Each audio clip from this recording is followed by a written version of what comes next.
Authority. Please stand by.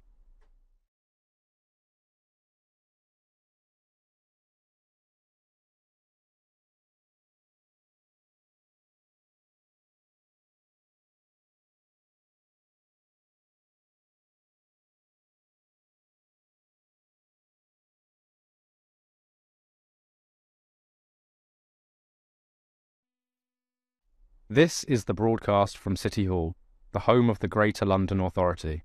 Please stand by.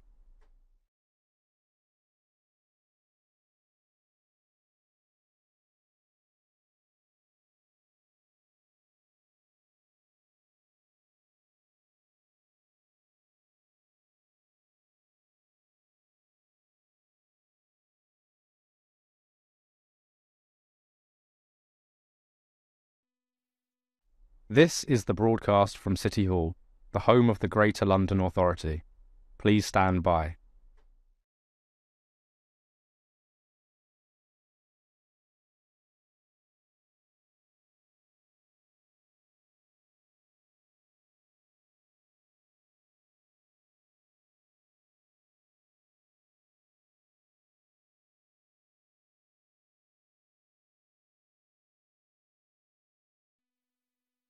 This is the broadcast from City Hall, the home of the Greater London Authority. Please stand by.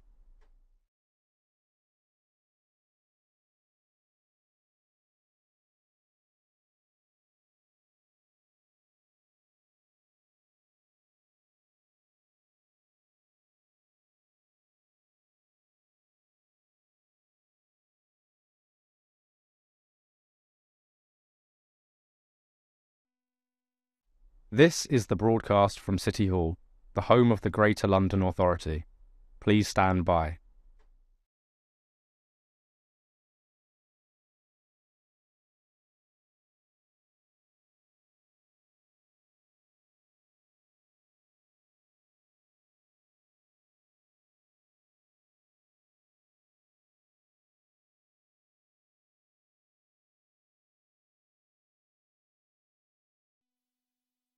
This is the broadcast from City Hall, the home of the Greater London Authority.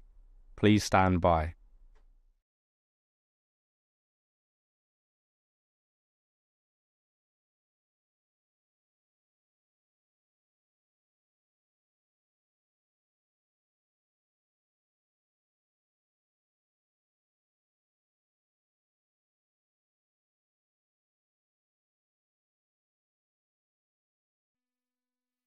This is the broadcast from City Hall, the home of the Greater London Authority. Please stand by.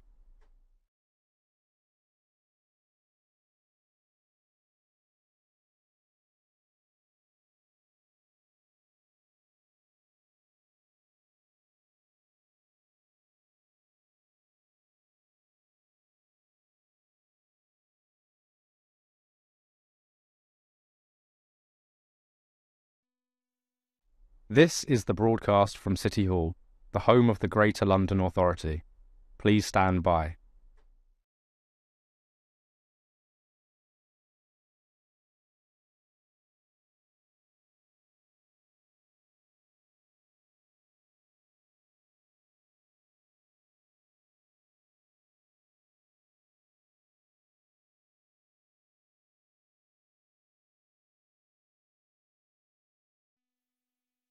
This is the broadcast from City Hall, the home of the Greater London Authority.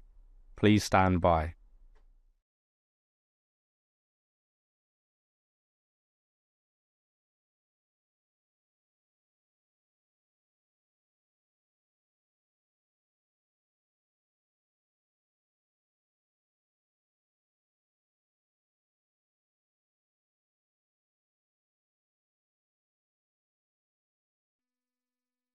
This is the broadcast from City Hall, the home of the Greater London Authority. Please stand by.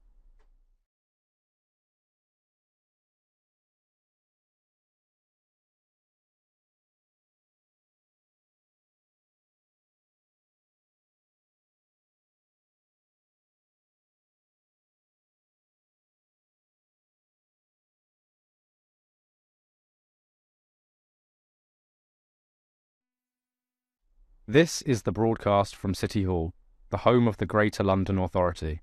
Please stand by.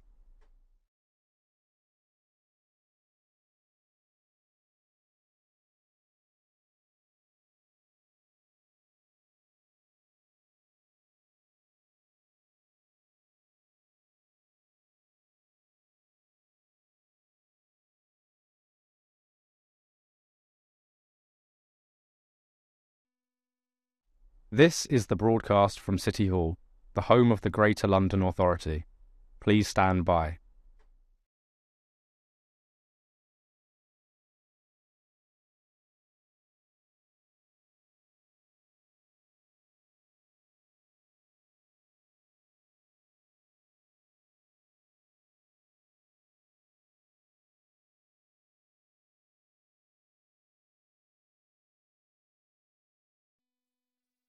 This is the broadcast from City Hall, the home of the Greater London Authority. Please stand by.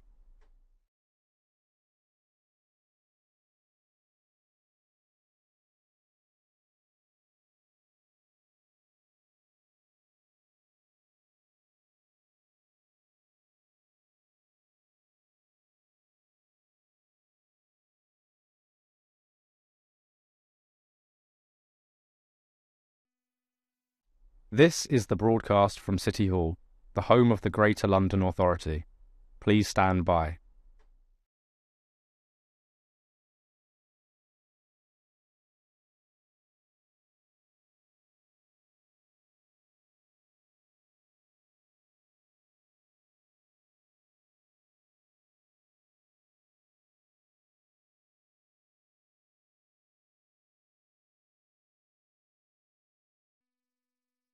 This is the broadcast from City Hall, the home of the Greater London Authority.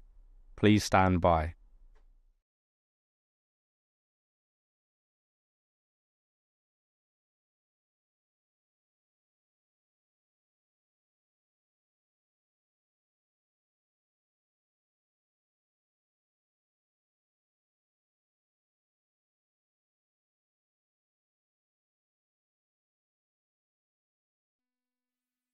This is the broadcast from City Hall, the home of the Greater London Authority.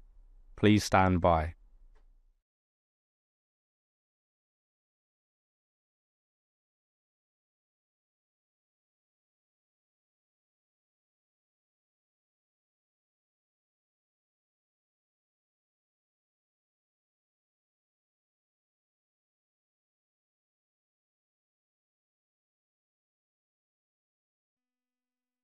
This is the broadcast from City Hall, the home of the Greater London Authority.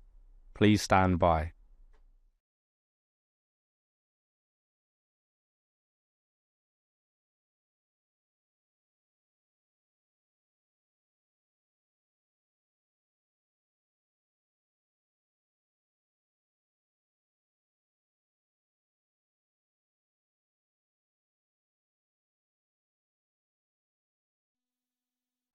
This is the broadcast from City Hall, the home of the Greater London Authority. Please stand by.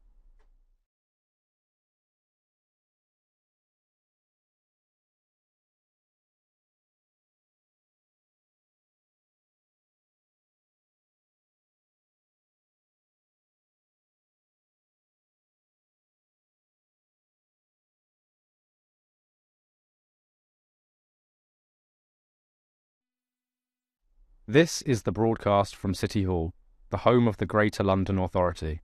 Please stand by.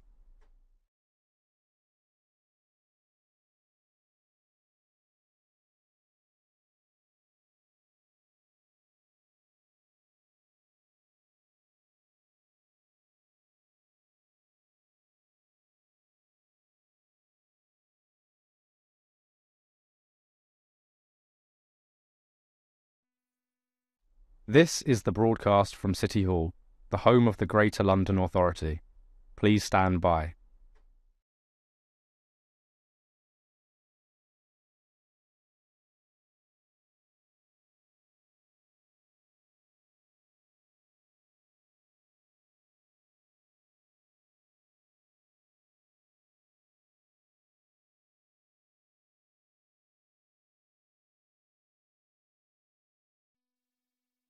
This is the broadcast from City Hall, the home of the Greater London Authority.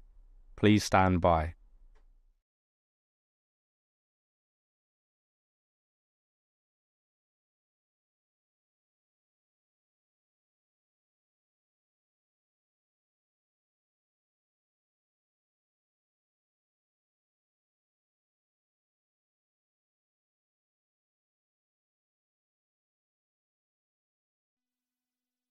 This is the broadcast from City Hall, the home of the Greater London Authority.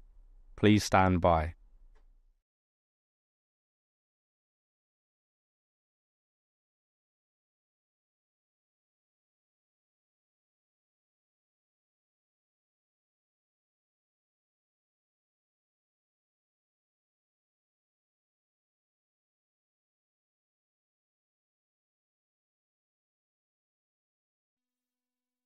This is the broadcast from City Hall, the home of the Greater London Authority.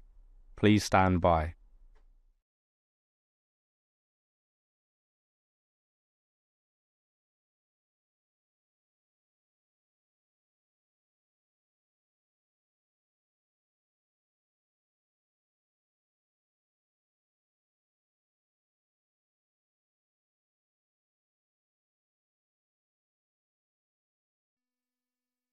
This is the broadcast from City Hall, the home of the Greater London Authority. Please stand by.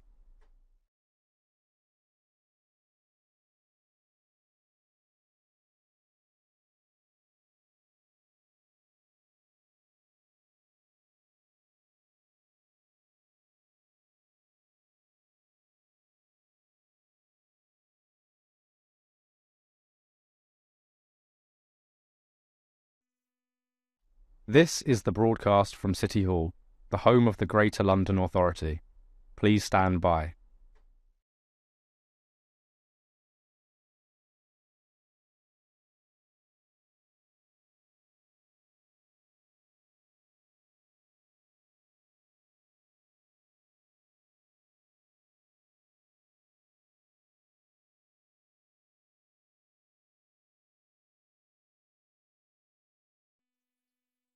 This is the broadcast from City Hall, the home of the Greater London Authority.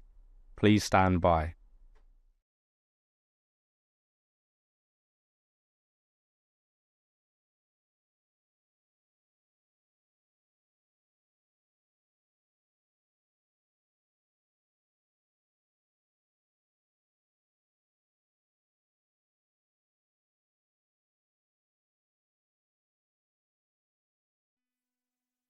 This is the broadcast from City Hall, the home of the Greater London Authority. Please stand by.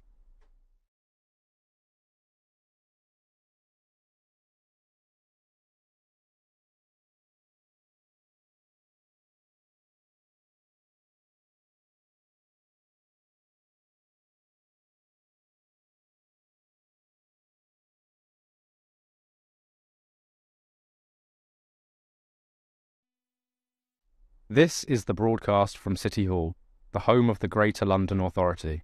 Please stand by.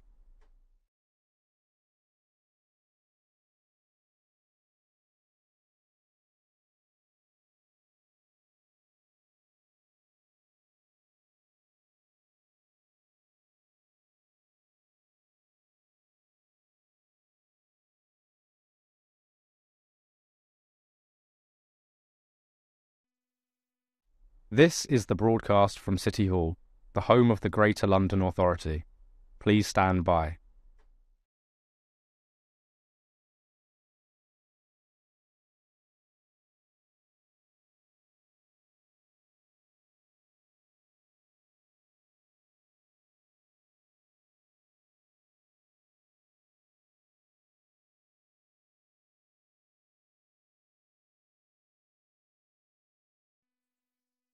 This is the broadcast from City Hall, the home of the Greater London Authority.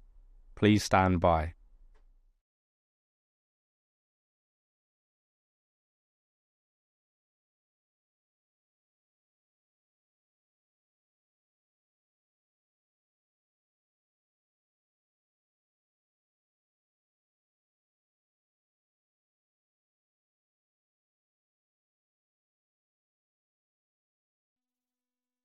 This is the broadcast from City Hall, the home of the Greater London Authority. Please stand by.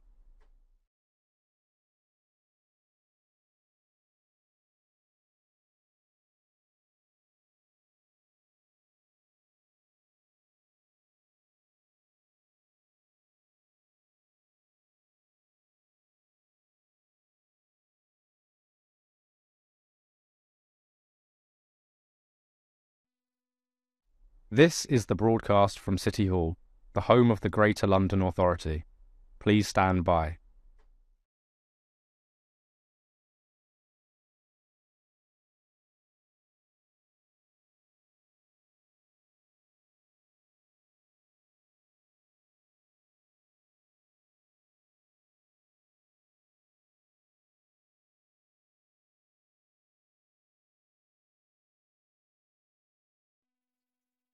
This is the broadcast from City Hall, the home of the Greater London Authority. Please stand by.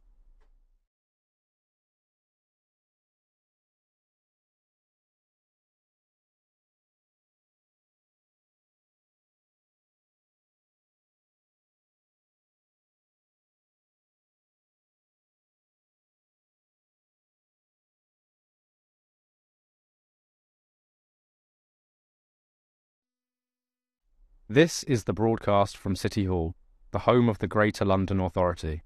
Please stand by.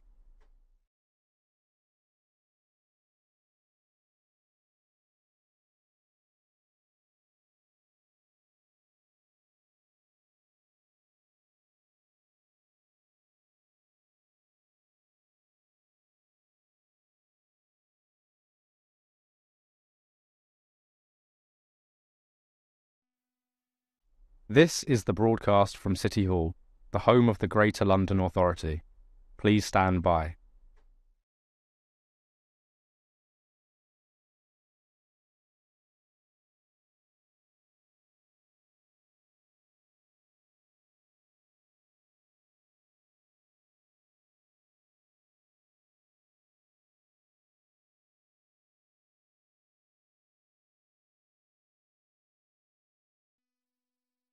This is the broadcast from City Hall, the home of the Greater London Authority.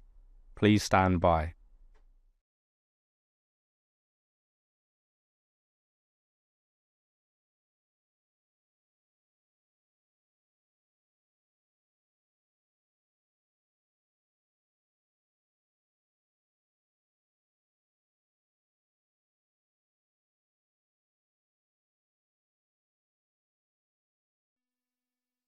This is the broadcast from City Hall, the home of the Greater London Authority. Please stand by.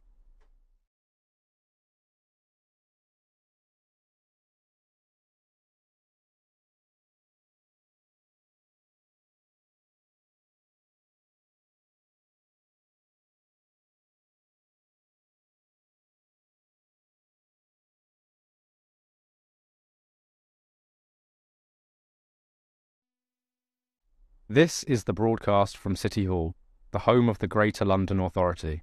Please stand by.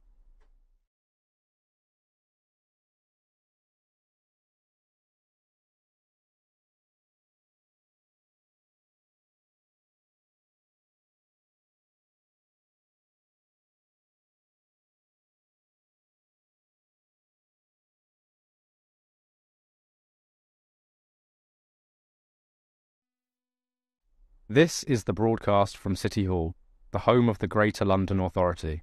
Please stand by.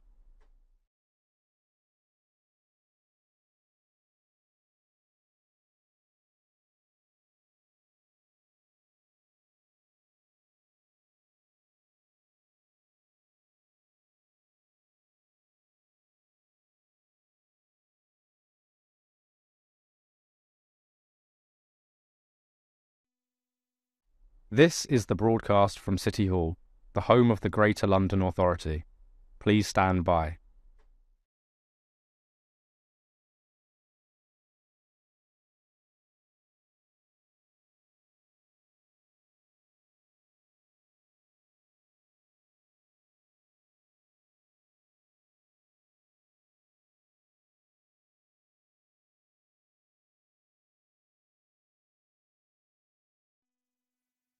This is the broadcast from City Hall, the home of the Greater London Authority.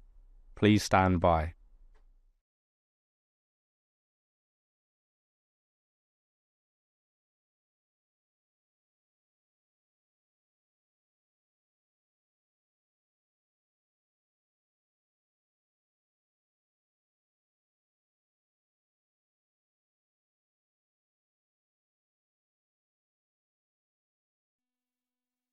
This is the broadcast from City Hall, the home of the Greater London Authority. Please stand by.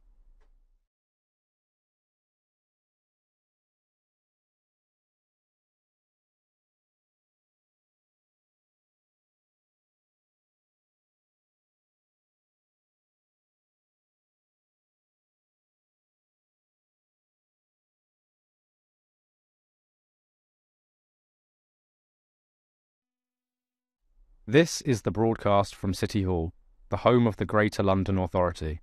Please stand by.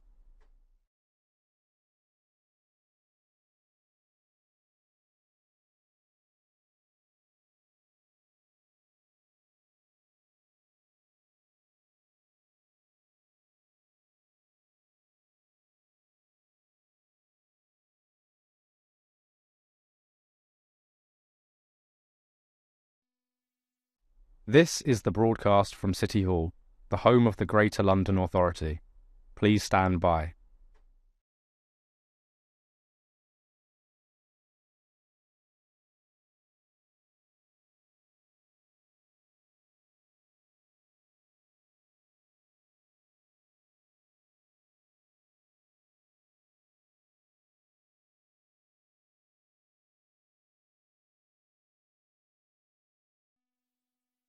This is the broadcast from City Hall, the home of the Greater London Authority. Please stand by.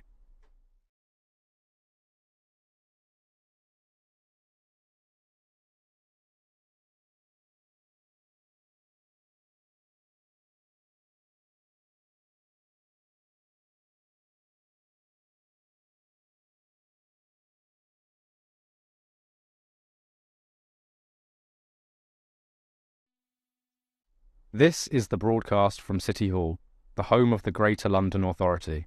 Please stand by.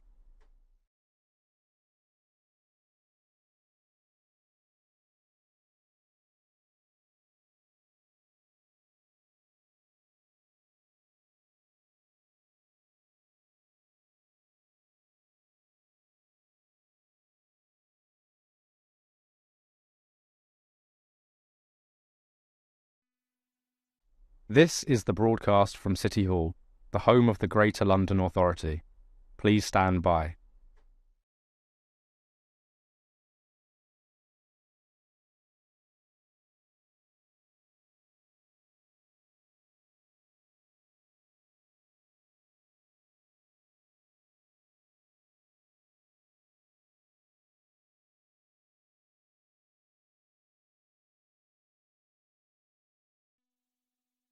This is the broadcast from City Hall, the home of the Greater London Authority. Please stand by.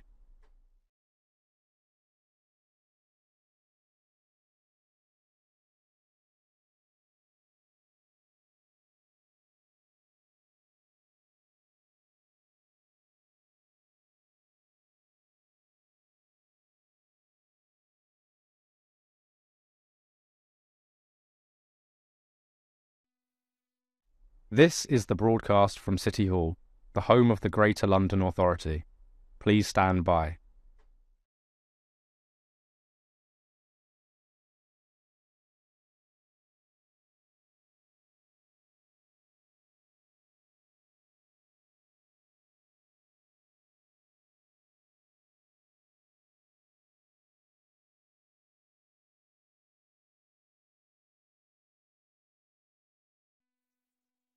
This is the broadcast from City Hall, the home of the Greater London Authority. Please stand by.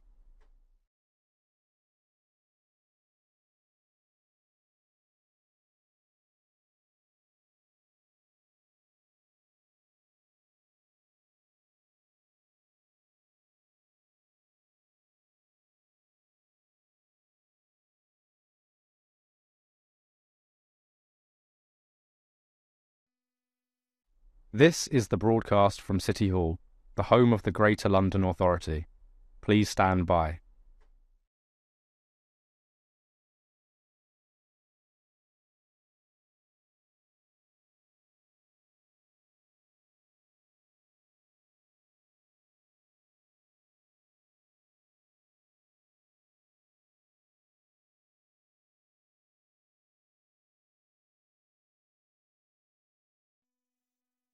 This is the broadcast from City Hall, the home of the Greater London Authority. Please stand by.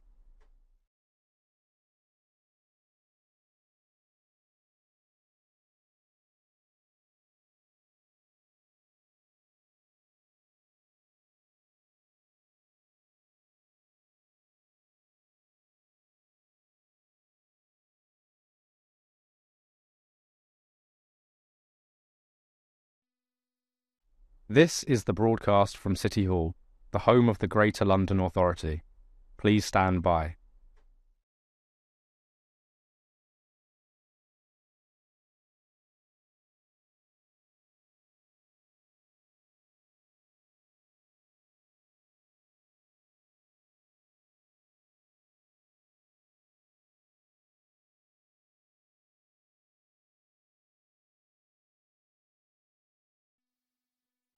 This is the broadcast from City Hall, the home of the Greater London Authority. Please stand by.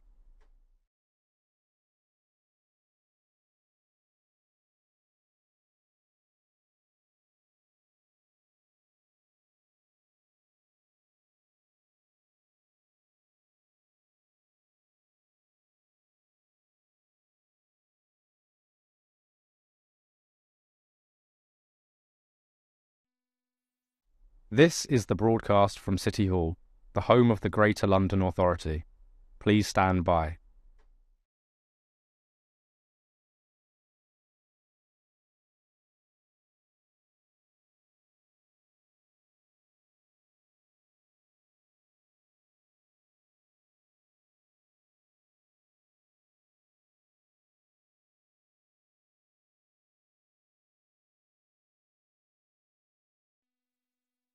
This is the broadcast from City Hall, the home of the Greater London Authority. Please stand by.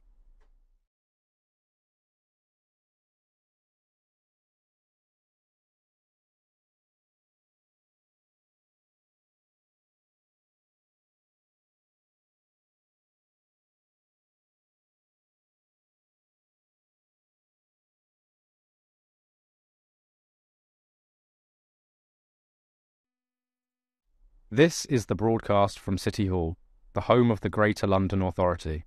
Please stand by.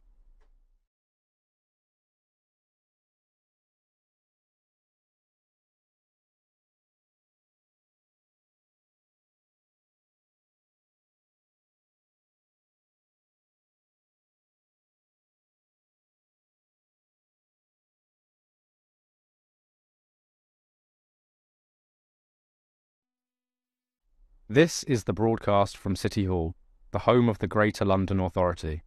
Please stand by.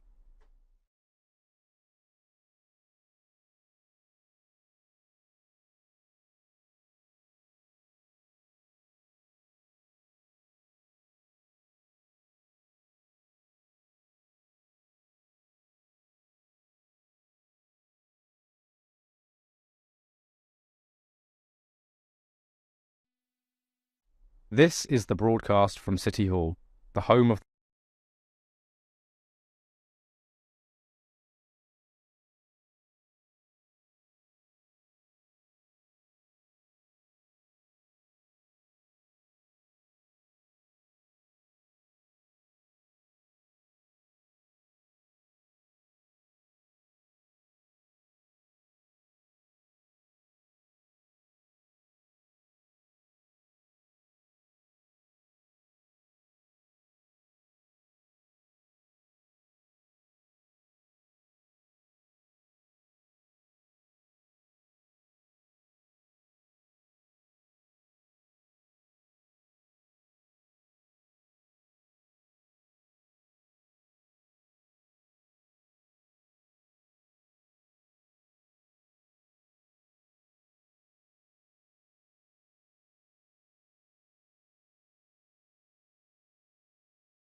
Can I welcome members and officers here at City Hall and in the public in the gallery or watching on the webcast to today's meeting of the GLA Oversight Committee. Please may I remind participants to turn your phones off or put them on silent, and can I also ask members and guests to make sure electronic devices aren't in front of their microphones. Can I ask the clerk, Nicoletta Kemp, to confirm any apologies for absence? Thank you, Chair. Apologies for absence have been received from Assembly Member Joanne McCartney. Thank you. Declarations of interest. Can we note the list of offices held by Assembly members? Thank you. Can I also ask members if they've got any disclosable pecuniary interests in specific items on the agenda?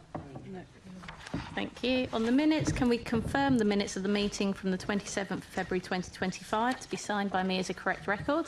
Agreed. Thank you. Can we note the completed and ongoing actions arising from the meetings of the committee? Thank you. Action taken under delegated authority. Can I ask the committee to note the recent action taken by me as chair in consultation with the deputy chair under delegated authority to agree the expenditure of up to £13,000 to facilitate the petition of transfer of the Greater London Council's coat of arms to the Greater London Authority and related activity? Agreed. Thank you. It was noting, but agreed works just as well, I'm sure. Yeah. You wanted to give your full support. Response to committee outputs. I think Assembly Member Russell, you wanted to... I just wanted us to note the response to recommendation... I just wanted us to note the response to recommendation 19 in the response to our... that was the Elections Review Working Group report, which says that MHCLG has been asked to advise of any plans to change the current position on the voting system as soon as possible, as it is material to the GLRO's consideration of a manual or electronic count for 2028. It's not expressing any particular view on whether the voting system should or shouldn't change. I just think that's interesting, and I just wanted us to make sure that we noted it. Thank you, Assembly Member Russell. With that in mind, can we note the response to the Chief Officer to the election review, response from the Chief Officer to the Elections Review Working Group's recommendations on improvements to the delivery of the 2028 Mayor of London and London Assembly elections as set out in Appendix 1? Noted. Thank you. And with that, we'll move on to our first bit of principal business today. I'd like to welcome Dr. Debbie Weeks-Bernard, Deputy Mayor for Communities and Social Justice, Tom Rahili, Assistant Director for Communities and Social Policy, and Rupinder Pahar, Head of Equalities. Welcome to you all, and thank you for joining us. We're going to be discussing the Mayor's annual equality reports for 2022-23 and 23-24. So I was going to kick off. I don't know which one of you wants to take the first question, but was asking around the delay in the publication of the 22-23 annual reports, and if you wanted to give any update in that, Debbie. Thanks, Chair. So yes, the 22-23 annual equality report and the 23-24 annual equality report were published this year, and the delay for the 22-23 report was related to a couple of points. The first was that we had a couple of capacity issues, unfortunately, which delayed our ability to get the report completed. The second issue related to, as I'm sure you'll all be aware, there was a mayoral election, and there were some administrative issues related to getting the report to the chair, to the committee, and delays after the election was held. Thank you. You didn't say the buzzwords of cyber attack, which we I do. So, thanks. Can I just explore, when you say capacity, Debbie, do you mean, is it people leaving in the team and not being replaced, or is it just the team struggling with the workload? Capacity just in relation to numbers, not struggling with workload. We've had some movement across the team. It's a fairly small team. Rupinder is the head of the equalities team, so she could give any more detail for any further questions. But yes, it was largely around just capacity in terms of numbers. You want to say something about Rupinder, capacity Rupinder and where we are now, if it's a better situation? Yes. So I think we raised it when we last were at Oversight. So there was staff leaving the team. I joined the team as a head, and then we also had one of the principal officers moved into a different role. So inevitably the sort of gaps that you have around people moving around the team. So yeah, it was literally just kind of having the staff numbers to complete things. Thank you.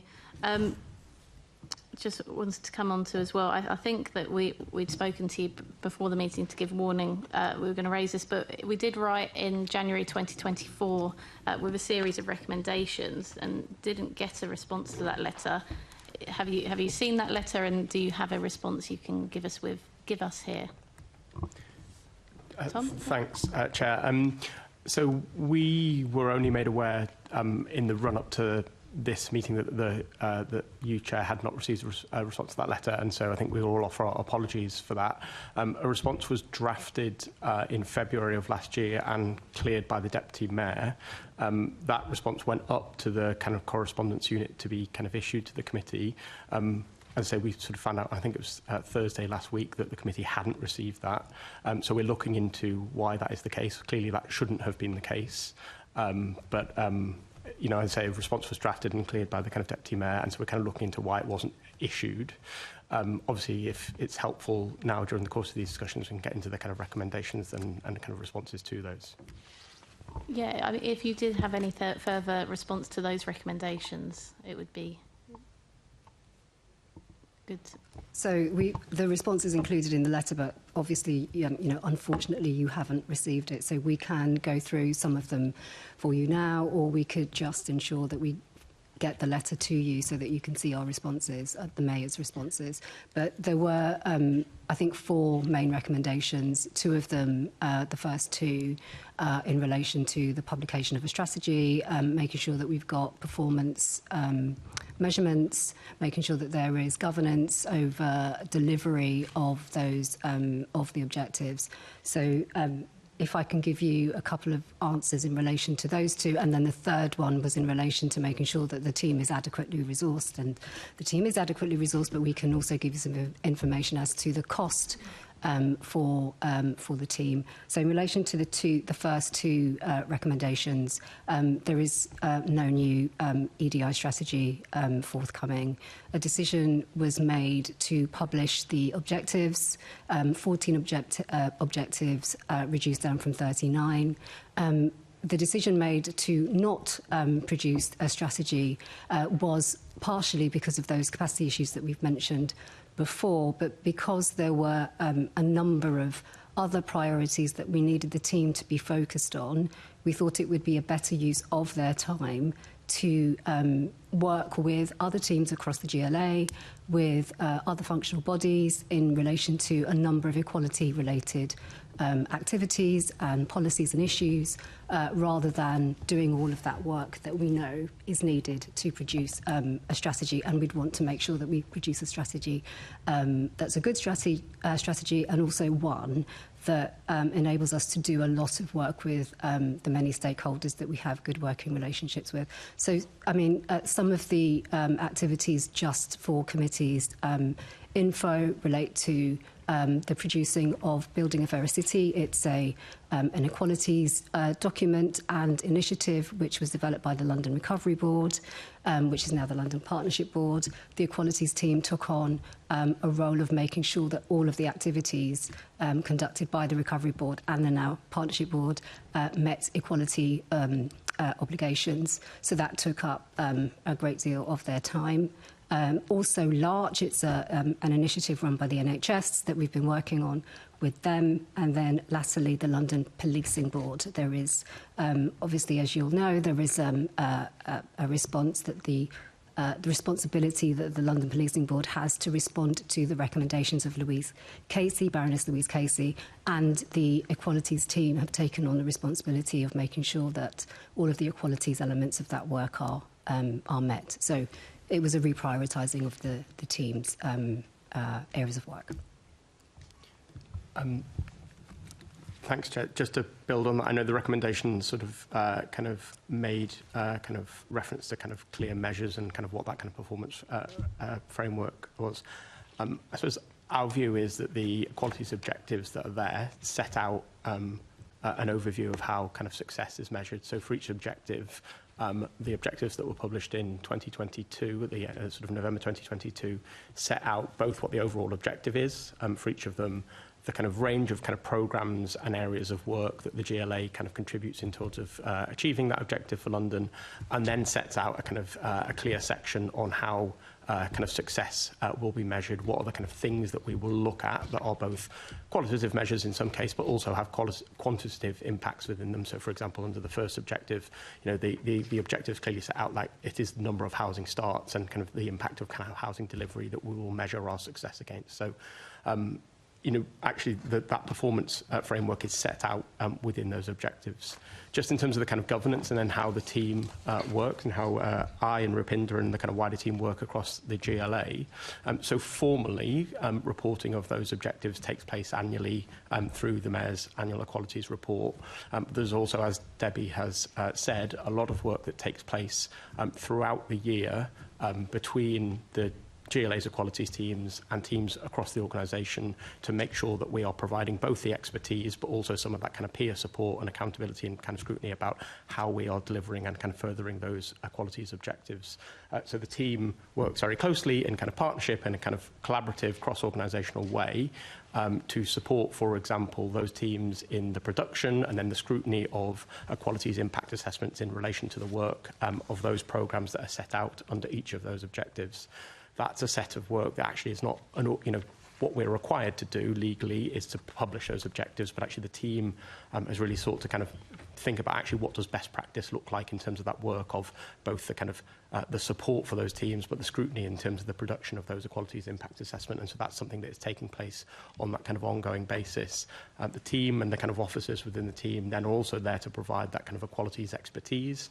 And then the other kind of key way in which that relationship with those teams works in terms of the kind of governance and the performance of those objectives is how we are using the range of kind of different relationships and fora that we have with different groups of Londoners, those with kind of protected characteristics, to make sure that that input is at the heart of both the kind of development and delivery of that work. So that might be, for example, discussions at the Mayor's Equalities Advisory Group or the Deaf and Disabled Londoners Forum, both of which are chaired by the Deputy Mayor, where topics relating to those objectives are brought for discussion with those groups, and officers from teams across the organisation will kind of come, talk to those, talk about kind of the work that has happened, the work that is ongoing, hear directly from Londoners about their experiences, how that work is impacting on them. That is both helping shape the kind of future and kind of ongoing delivery, but is also part of that forum about where we're discussing about actually what's been delivered and what's not, and what the kind of impact is that has been. And so we've had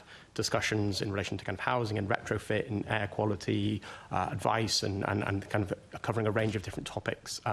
The precise sort of topics that are kind of brought to each of those forums are shaped in partnership with those forums. So obviously officers and the Deputy Mayor have a view about kind of which topics it's important to bring to those, but each of those forums are kind of run in partnership with a range of organisations, and they will equally kind of help us kind of create and set the agenda for which topics we want to kind of bring to those, and they want to bring to those, so that we're making sure that we're having those discussions with teams across the GLA. Thanks. And just one final question for me is, if we're looking forward to the 24-25 annual qualities report, do you have a date set for, or a target date for publication of that? Yep. I can come in on that. Yep. So the plan this year is to align it with the publication of the Mayor's annual report. So work on that will start shortly, and usually it's published around late summertime. So the hope we have is that both can actually be cleared at the same time and can be published together online as well. But obviously we'll let them available. Okay, thank you. I'll move over to Assembly Member Mahfouz, who's going to ask a bit more about the format and context of the reports. Thank you, Chair, and good morning. So I think you've already expressed effectively that the strategy renewal was put to one side. Instead, you've reduced the number of objectives from 39 to 14. Presumably that was to ensure that you've got a greater focus on term is very much about delivering on those objectives. So what tangible difference has that made since 2022 once you've introduced the new objectives? Debbie? Thanks for the question. Yeah, so 39 was a lot of objectives. I think what reducing them down to 14 has enabled us to do is to work a lot more closely with different departments across the GLA to ensure that all of the necessary work that they would need to do to meet those equality objectives is done, and that we can better and properly support them. One of the other developments that has occurred since the election is that the GLA has moved to a new mandate process, and that mandate process allows for better monitoring of work on equality. So one of the mandates is specifically on equalities.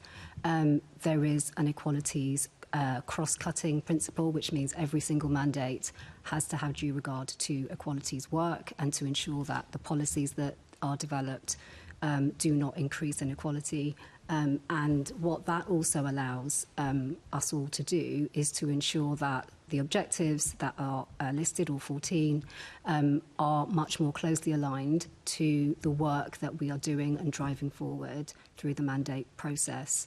And there is a governance a system which is set up for monthly monitoring of delivery and development. And what's also incredibly important about all of that is that all of the mandate teams are they're interdisciplinary. So there are teams from housing working alongside equalities team, working alongside skills teams.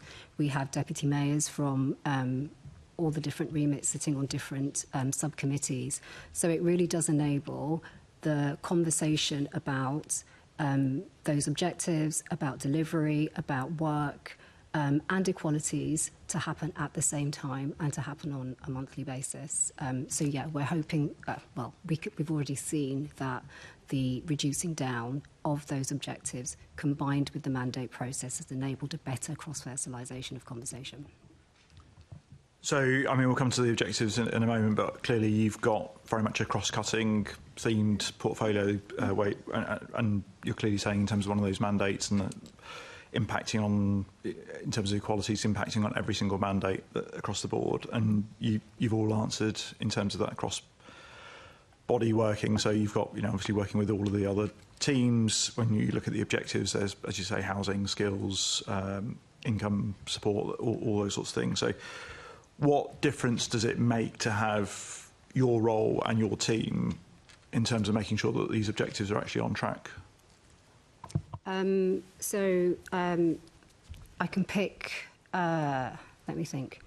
So if I pick one of the areas of work that we're focusing on, say, skills, for example, the skills team do really important work on trying to ensure that adults who want to have access to skills to enable them to thrive at work or to be able to progress at work have what they need to be able to do so. Being able to have a cross-fertilisation of ideas and discussions means that we can ensure that skills team's work is actually having an impact on those who are often furthest from the labour market, for example, those who are less likely to be able to access the skills sector for a variety of different reasons, and to make sure that that work is reaching them.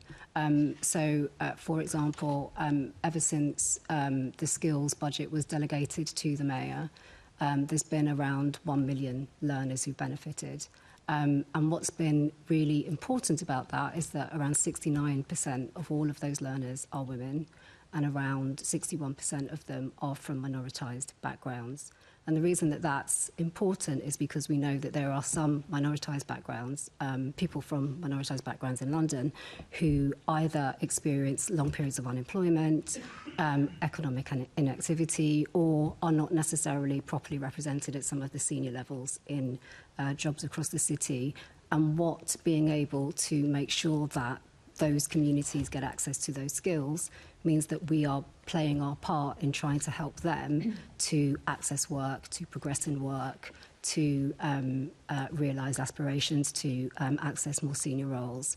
And that work has been possible by having the ability to work across teams to ensure that the equalities teams are in regular conversation with the skills teams, for example, and also obviously making sure that every year when we come to the monitoring of the annual equality report, we can measure how that has progressed. So it's really seeing some tangible differences in the lives of those who really need the support. Thank you, Debbie. Tom, I'm going to bring you in just in terms of, part of my next question, because I think we've got quite a few to get through, if you don't mind. But when I look through the objectives, there's obviously a number of them which are impacted by macroeconomic circumstances, and a number of things that are obviously outside of your control.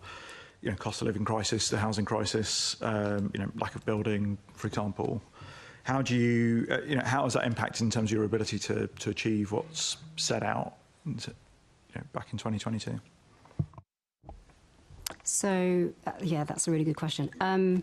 So there's two things I might mention. I think when it comes to house building, I think that it's probably well known that there has been a decline in house building of late.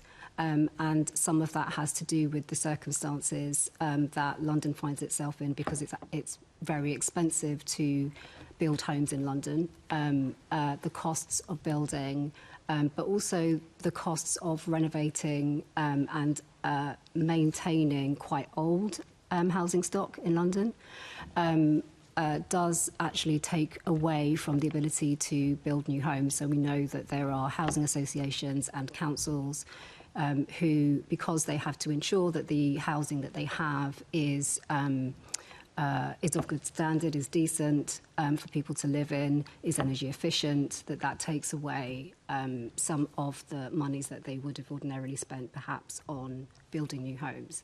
So that's...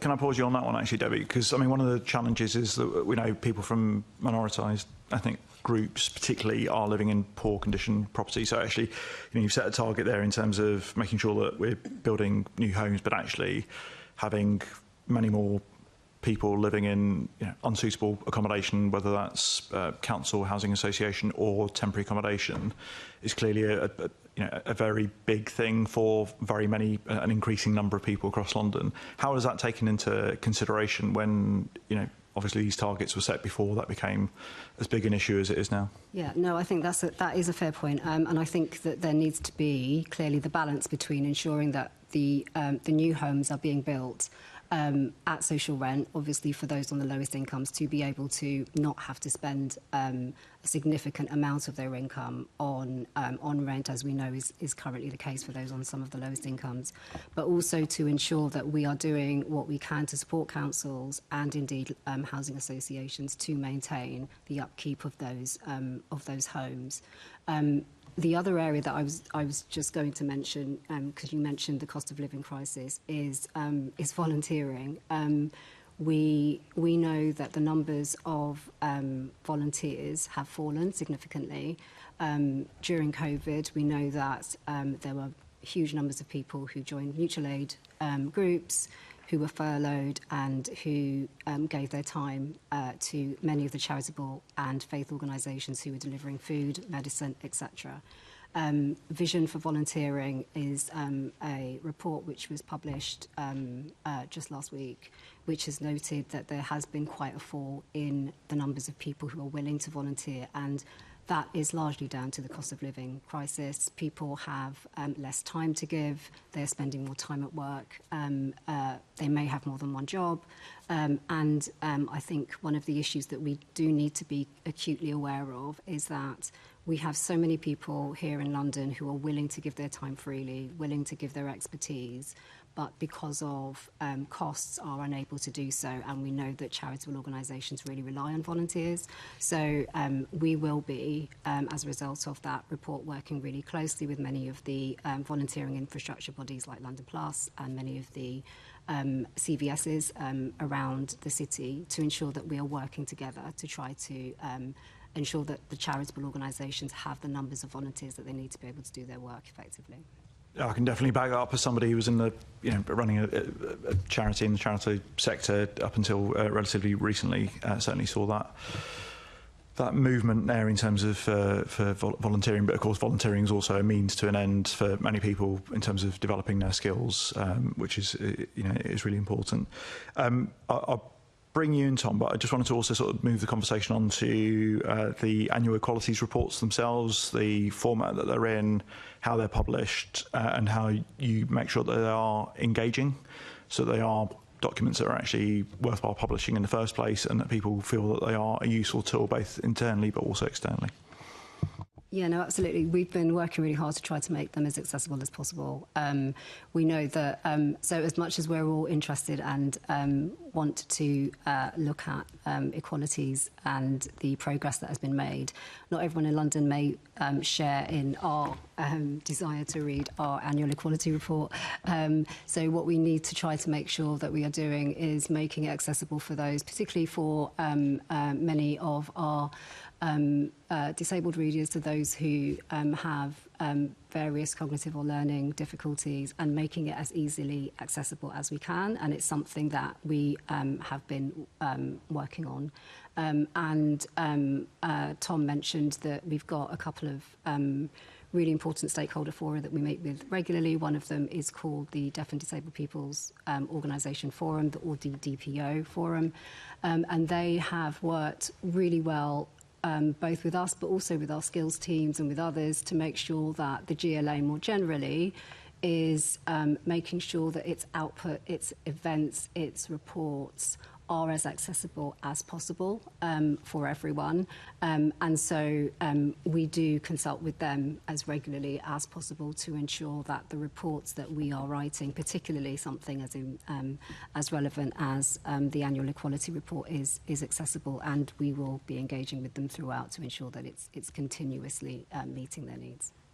So are there any specific changes that you've either made or have in train for the next publication?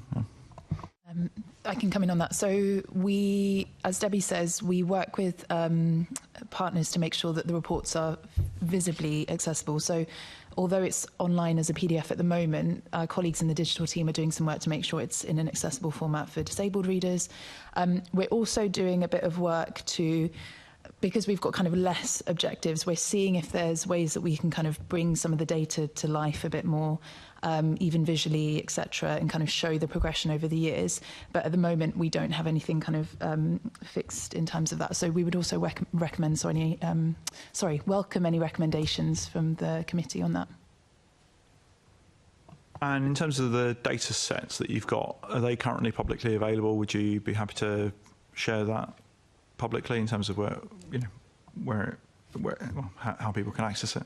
I'm sure we're very happy to write to the committee with the kind of details of the data underpinning each of the objectives. Obviously, even with a slimmed down number of objectives, there's a kind of broad range of data, but we can certainly provide that to the committee following the meeting.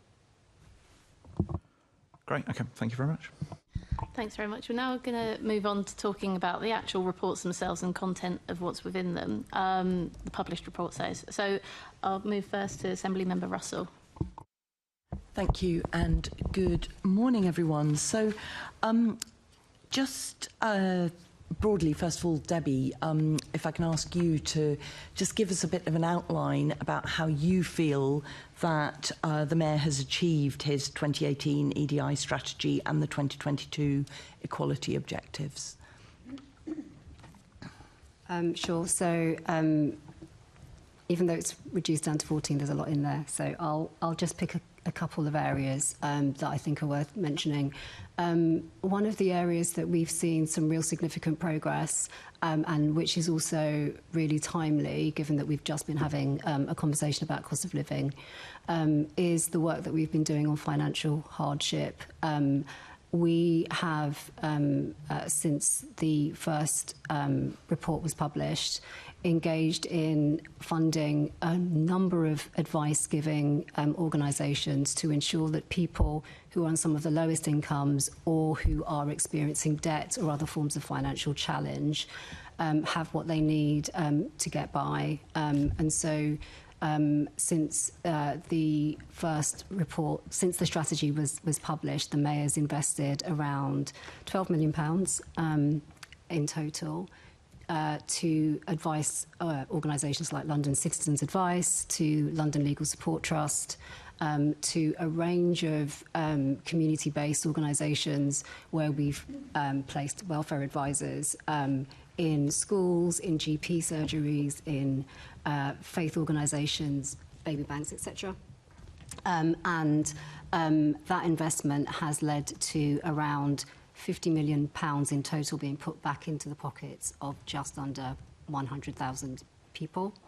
And all of that money would have been money to which they were entitled. So either money from welfare, either money from various pots run by local councils, or pots of money run by charitable organisations. And I think one of the things that I'm particularly keen to sort of stress in this meeting is that often those people who are most likely to need help are least likely to ask for it. And those tend to be people from minoritised backgrounds who are experiencing high levels of poverty, women with children, with young families, disabled people. We know that their poverty risk is much higher than other people. And what has been really useful about what we've been able to do is that between 65 and 70% of everyone that we've been able to help has been from a minoritised background. We've been really happy about the work we've done with older Londoners. So some of that money that I mentioned is in relation to an outreach project that we did with London boroughs, getting older Londoners to claim pension credit. Around, I think, 2,170 older Londoners made a successful claim for pension credit, and on average that put around £4,390 into their pockets, and they were also able to claim winter fuel payments. So making sure that we use the information that we've got at our disposal, so writing to those pensioners, for example, was only something we were able to do in conjunction with the boroughs that we worked with. And making sure that we are using that evidence, reaching out to people who we know need support, and trying to make sure that the support that we give them is tailored, has been really successful. And I think some of those achievements are, I think, some of the achievements of which I'm most proud. Thank you. And so that's one of the areas where you feel that you've made sort of a lot of progress. You've still got 14 areas. Are there any other areas where you feel that you've really made progress? And is there any area that you're worried about progress? Okay, so I think another one of the areas that we've made some progress is in relation to skills. We've talked a little bit about that. And some of the areas in relation to the work that we've been doing with some of the functional bodies, so with TfL, with MPS, London Fire Brigade, some of the joint work that we've been able to achieve through the London Recovery Board and the London Partnership Board, which has allowed us to work with all of those institutions to use basically their procurement spend. We know that there are lots of small businesses here in London, and the majority of businesses in London are small businesses who don't necessarily have the opportunity to get into the supply chain, and large organisations tend to prefer to work with larger suppliers.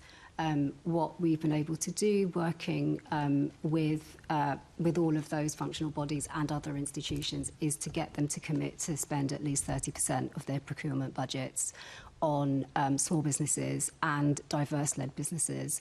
And that's another area where we've been able to use the evidence which suggests that smaller businesses are not accessing supply chains, but also work with our functional bodies who do have enormous spend power and employment power to try to reach those communities.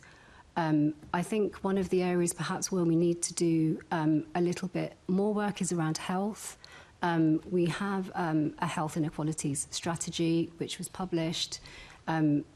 We do really important work with NHS partners we do, we bless you.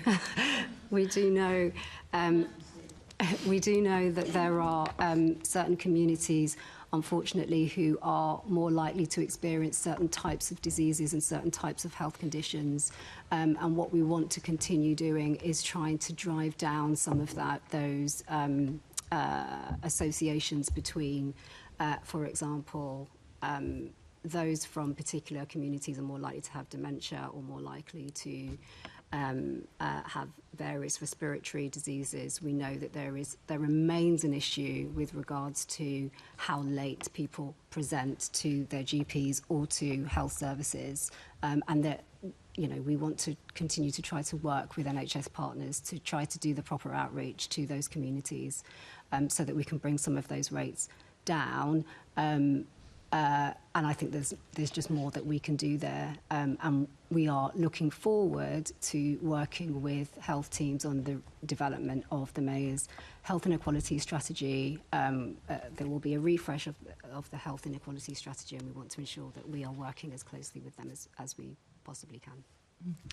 Just in terms of the health inequality strategy, drug harm reduction, I've been skimming through the documents. I haven't done a Control F search on the paper, but I'm just wondering where drug harm reduction sits, because that's somewhere, particularly with the increase in synthetic opioids and the increasing numbers of overdose that's going on at the moment. I just wonder where that drug harm reduction piece sits within all these refreshed strategies and structures. Yeah, that's a really good point. I know that MOPAC have been working very hard on trying to look at ways to change or think about how policing and drugs happens. I know that there is a report that is hopefully due at some point during this year. The Mayor set up a board which is chaired by himself and the Deputy Mayor for Policing and Crime to try to think about effectively drugs harm and how we ensure that we are policing communities in the right way to ensure we are both keeping them safe, but then also not bringing into the criminal justice system those. So are you saying it's really sitting in policing rather than sitting in health inequalities? Because there's a health inequalities piece with that is very separate from the policing piece. There is, and perhaps it's something that we can look at further in the refreshing of the equality objectives, which we will be doing next year. So perhaps that is something that we can have a conversation with Tom Coffey and the public health team. I think it would be really helpful to get a bit of an update, particularly around the synthetic opioid problem. The other thing I wanted to raise was your new Objective 4, which is incredibly condensed. Improve Londoners' air quality, access to green space, lower cities' carbon emissions, so that inequalities in exposure to harmful pollution and climate risks are reduced. Now, the London Climate Resilience Review was very specific that more frequent overlapping and severe weather events should be factored into strategies and business continuity plans. And I'm just wondering whether you are confident that within the scope of Objective 4 that you're really able to take account of that resilience for sort of strategies and the business continuity plans from sort of severe weather events like the extreme heat that we experienced a few summers ago, where we saw the fires at Wennington, where, you know, communities are still recovering from that. It takes a while to build back whole homes that have been burned down. And that was contained, although it stretched the fire brigade to the limit. But how are you confident that you're kind of really, you've got the scope to be able to really be managing those kind of risks? I don't know if that's for you, Debbie, or for So, I mean, someone on the team. I think what will be important in relation to that is that we are doing continuous work with Mete Coban and his team in relation to this particular objective. And I say that because obviously we now have, as I mentioned before, these mandates, these new mandates. And there is a mandate which is looking very specifically at the environment. And I know that when it comes to that work, there is huge social justice and racial justice issues. So what we can make sure we are doing is working really closely with that team to properly monitor what that objective looks like as we go forward. Because I think, so whilst we're not producing a new strategy, I think what we do need to make sure we're doing is making sure that our objectives are fit for purpose as circumstances change. And I think we may need to look again at that objective and to think about what the measures might be that we need to include within it. So I'm grateful for the points, and perhaps it's something that we can ensure that the mandate around the environment together with our work on equalities is properly monitored. Yeah, it feels like it needs to be really connected in with the health inequalities work and, you know, the sort of the community resilience piece as well, where you've got, you know, and it obviously also connects into home building, because if homes are not resilient to heat, then you know, people's homes, if you know, and that's an issue that can affect huge, wide areas of Londoners. So the scale of it can be very severe, and it's something that it seems important that sort of there is an equalities angle on that, because it may well be the lowest income Londoners are living in homes that are worst impacted by extreme heat events. Yeah. No, absolutely. Thank you. There's just one other thing I wanted to pick up on, which was about in the homes objective. There's been a report recently, Barriers at Home by Inclusion London, about the numbers of homes that are accessible and the number of homes being built that are adaptable, which means they could be made accessible, but they are not yet accessible. Yeah. And so that's something that has been raised by Inclusion London. They're sort of campaigning desperately for there to be more fully accessible homes in London. And I couldn't see disability within the points that are raised under that housing objective. And so it's just making sure that the needs of disabled people are sort of rippled through every part of the strategy work. Yeah, no, that's a really good point. Yes, so we work quite closely with Inclusion London, and we were aware that they had held an event here to discuss the launch of that very report. And I've had it was something that was raised in the most recent DDPO quarterly forum meeting, and it's something that we are aware of. I think it's a good point about ensuring that those concerns are within the targets within that particular objective. We, going forward, we are in conversation with Inclusion London about the development of an action plan with them, which will enable more of the work that different parts of the building, and indeed some of our functional bodies, are engaging in to ensure that they are properly cognizant of the needs and concerns of disabled people. So it's a fair point that you raise, and it's one that I think will come up in future conversations that we have with them about that work.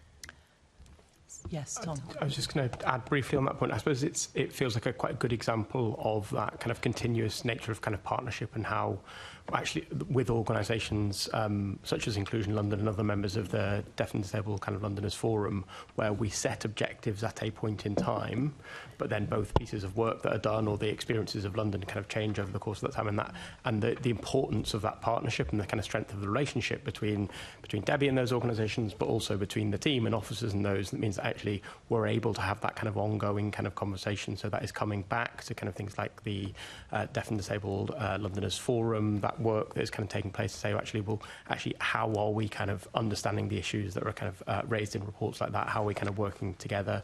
As Debbie said, there was a recent meeting with Inclusion London where actually that agreement about let's identify what those kind of joint priorities are and how we're kind of really kind of strengthening that nature of the kind of partnership with them. So I suppose to reassure in a way that the nature of that kind of partnership and that ongoing relationship comes back to, I think, some of those earlier conversations we were having about, well, what's the kind of governance and the delivery of these objectives that doesn't just see them, that, you know, holding ourselves to account for those objectives is really important, but seeing them as kind of live things that kind of change as the experience of Londoners and the kind of context of London can change as well. And so that relationship with organisations like Inclusion London and others, of course, so we understand actually what the experiences are, is a really important part of how I think the kind of team are working to make sure that we're kind of supporting the delivery of those objectives.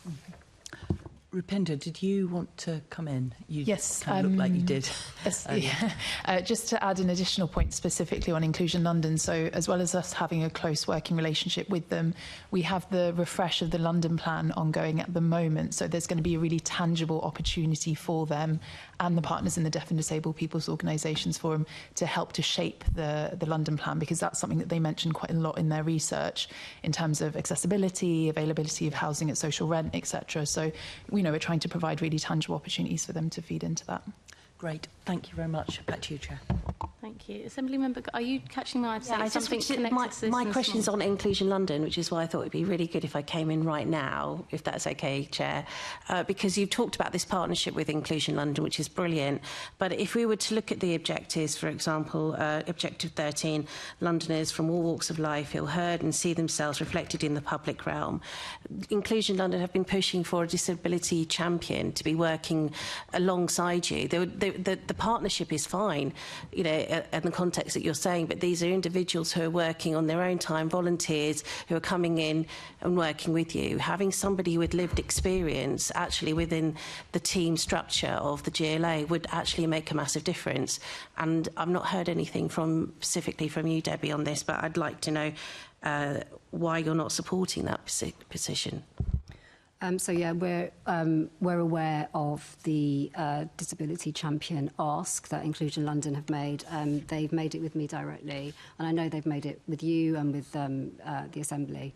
I think the first thing to say is that it's actually really good that the Assembly gave Inclusion London the opportunity to come in and talk about their needs and their concerns.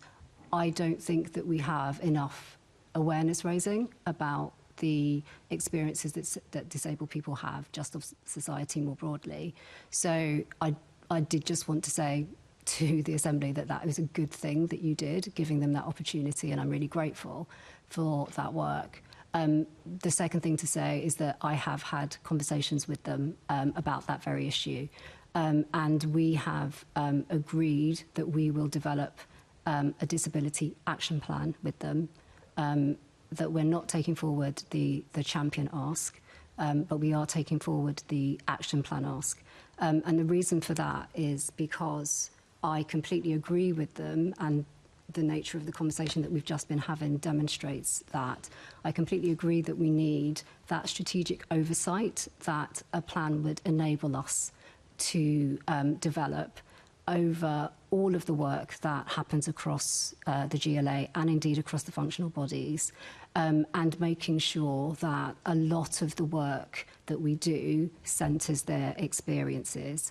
And so we've had an initial meeting, we've got another meeting tabled where we are with them going to co-produce a plan, because it's not just for ourselves to develop the plan in isolation of them, and they've got lots of ideas and want to develop that plan with us. I think the final thing to say around lived experience, and I think lived experience is an important point, I always accept and agree that having people with lived experience in the development of any policy or decision is hugely important, because they obviously are the ones, regardless of whichever issue that we're looking at, who will be able to come up with a solution that is tailored to their needs because they live it. At the same time, we do have lived experience within the equalities team, and the officers who work very closely with our DDPO forum are themselves have that lived experience. And so I would never deny the importance of that as an issue. I think it's important. I do not have that lived experience, but that doesn't, I think, prevent me from being able to do that work with Inclusion London.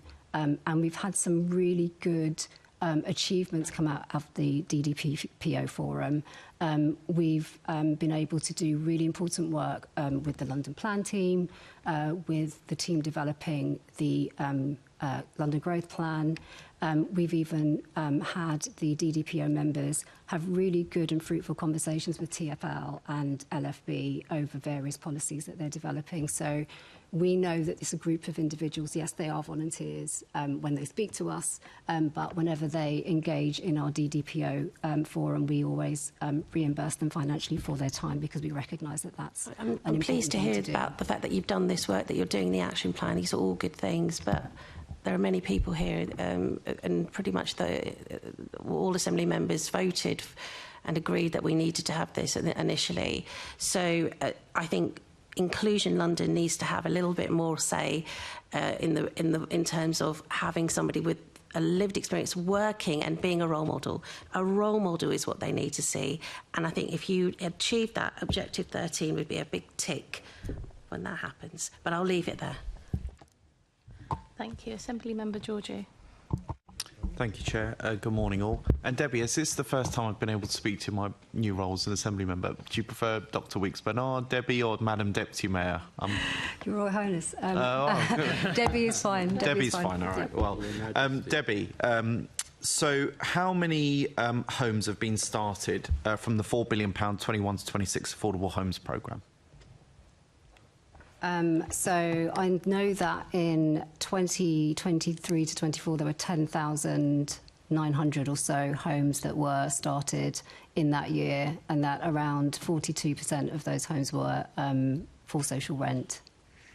So for the figures that I have in front of me from the Mayor's own numbers, so for the 21 to 26 affordable homes programme, just 3,026 homes have been started. Including just 1,249 in the 9 months between April to December 2024. So this is just 12% of the target, with 15 months to go, leaving 24,000 still to be started by March 2026. Now, I know you believe this is an extremely important issue, and due to your previous exchanges with other members. So perhaps putting this charitably, would you agree that the Mayor still has a long way to go to meet his first EDI objective? So I think that the Mayor has done a huge amount of work with regards to affordable housing starts. I do know that he has exceeded the target that he set for himself. So the target that he set was to start 116,000 homes, and he was able to start 116,782. I know that this is something that both he, Tom Copley, are incredibly keen to ensure they are successful at doing. I think the point that I raised around house building is a real and real and active issue with regards to making sure that we both have the ability to have new homes, new affordable homes, but in particular homes at social rent, balanced against making sure that those who are currently in existing homes have homes that are decent to live in and are homes which are energy efficient. So I think the balance between those two is incredibly important. I do know that there is still a long way to go, but I do think that in relation to the targets that the Mayor set for himself, he has been doing a great deal to meet those. I'll say, Debbie, it was quite clever what you did there, looking at the total number. I was talking about just the affordable homes programme, and then of course that falls within different brackets. And I do take what you say with regard to the decent home standard with great interest. because we've got the disgraceful situation in London where many local authorities are really not fulfilling their statutory duties to make sure that the decent home standard is being met. And I draw your attention in Enfield to the Shires Estate situation, which I won't get into details now, but it's something as a case study that should never happen again, and I would ask that you do look into it. So, on the green spaces objective, which I think is objective 4, so that includes air quality, but that's already been gone through with Assembly Member Russell. So on objective 4, we're in a really dangerous situation now in London where, and I think this sort of came out during COVID, where, and I can't remember the exact statistic at the top of my head, but it was demonstrably shown that minority Londoners had far less access to green space during the lockdowns than perhaps their white counterparts. So I would ask you then, do you support building on our parks or on our green spaces? I don't know that there is a plan to build on parks and green spaces. I do think it is important for people to have access to green space, absolutely. You are right about COVID. It really did shine a light on all of that.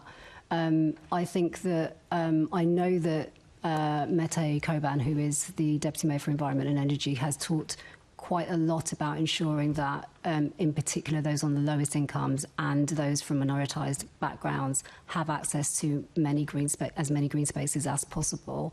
And so I'm completely supportive of that aim. I think that it's really necessary both for mental health, but also just for equity, for families to have access to the green space that those from wealthier backgrounds have access to, and it is definitely something that I put my full backing to. I couldn't agree any more with everything that you just said.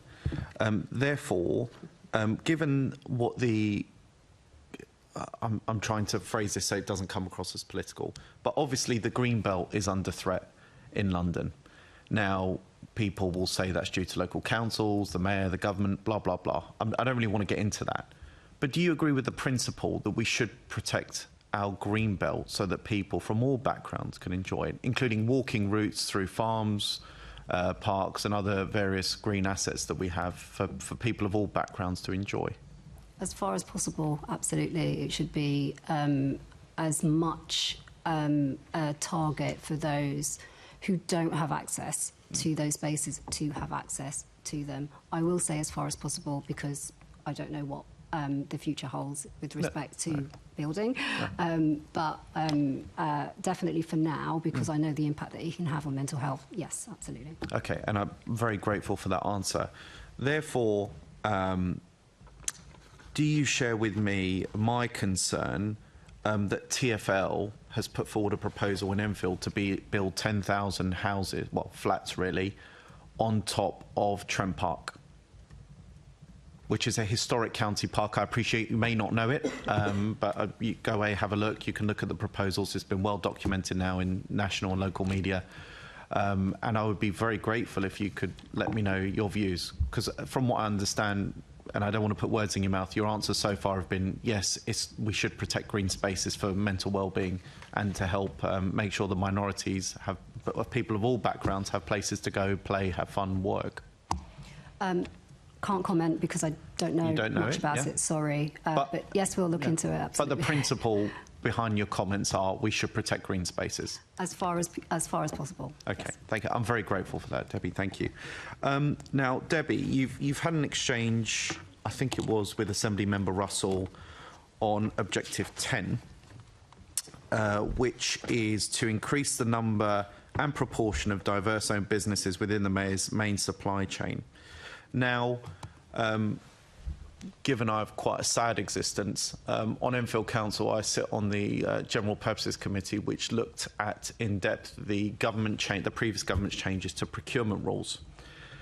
And as part of that, what I've noticed with local government, particularly the 32 London boroughs, is they are now stepping back from particular EDI schemes when it comes to procurement and putting the onus more on supply chain, quality of the services they're receiving and the cost. And as I understand it, this current government isn't planning on changing those procurement rules. So how does that sort of fit in with what you're trying to do? So I'm not aware of it, if will be completely honest. I do think, so it is really important, I think, for supply chains as well as larger organisations to meet EDI obligations, absolutely. I know that the GLA certainly and the functional bodies have made that commitment to ensure that they are trying to diversify their supply chain network, that they are committing funding to do so. And I'm aware that that could make a huge difference to many of those small businesses in London. In relation to local authorities and their supply chains, I know less about those. And so couldn't properly comment without knowing in full detail. I do think it's important for those who have the ability to use procurement rules to make a difference, to ensure we are fully supporting our wonderfully diverse small business sector, to use those rules to do that. So without knowing about that very specific situation that you've described, as far as I'm aware, the work that we're trying to do with anchor institutions here in London, the large anchor institutions, that work is really important and really successful. I'd have to look into the boroughs, though. Yeah. No, I appreciate that. And I completely appreciate your sincerity and belief in this particular objective. I, for one, have always believed in a free and open competitive process, and I've never agreed with people being pigeonholed based on where they're from, rather than the services that they can provide within a supply chain, the cost and how well they can provide it. Therefore, looking at this objective, would it not be better and more salient to say, actually, we have a blind competitive process, so where, you don't know the colour, race, background of any of these business owners or suppliers, and therefore you're going just based off the numbers? I mean, could that be a fairer process?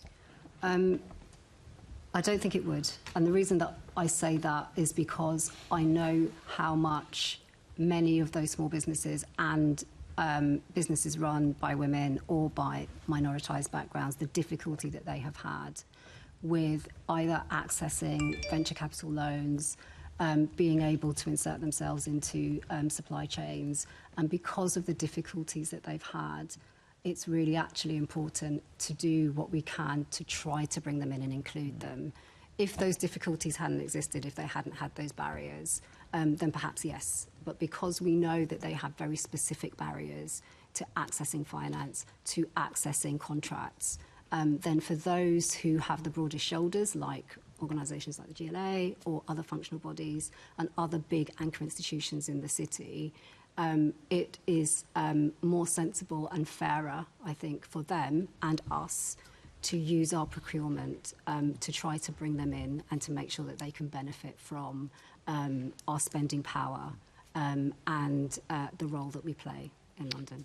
Yeah, and I think when you put it like that, that seems very reasonable. The way that I see it is that it's more of an issue with the big boys and girls in the supply chain that have the money to expend on understanding these procurement rules, because as you know, it's a complete minefield. I mean, I wouldn't be able to understand any of it, and I can barely understand the policy, let alone having to navigate obtaining any of these contracts. I think my concern is that if because I think rightly in your exchange with Assembly Member Russell, you were talking, your huge amount of support, whatever ethnic background small business suppliers come from, we have to be obtaining more goods and services from small businesses in London. After all, they're the backbone of London's economy.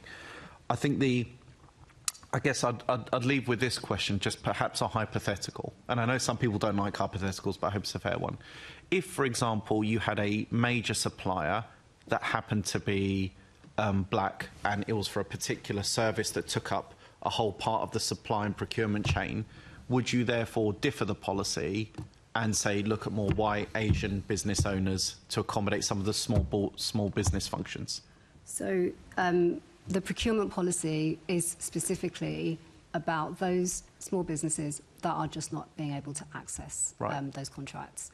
So if you have an enormous business which is owned by a black business owner who is successful, etc., then obviously what we would want is for other small businesses who may also be owned by black men and women and by those from a variety of different backgrounds, by disabled people, etc., for them to be able to also have access.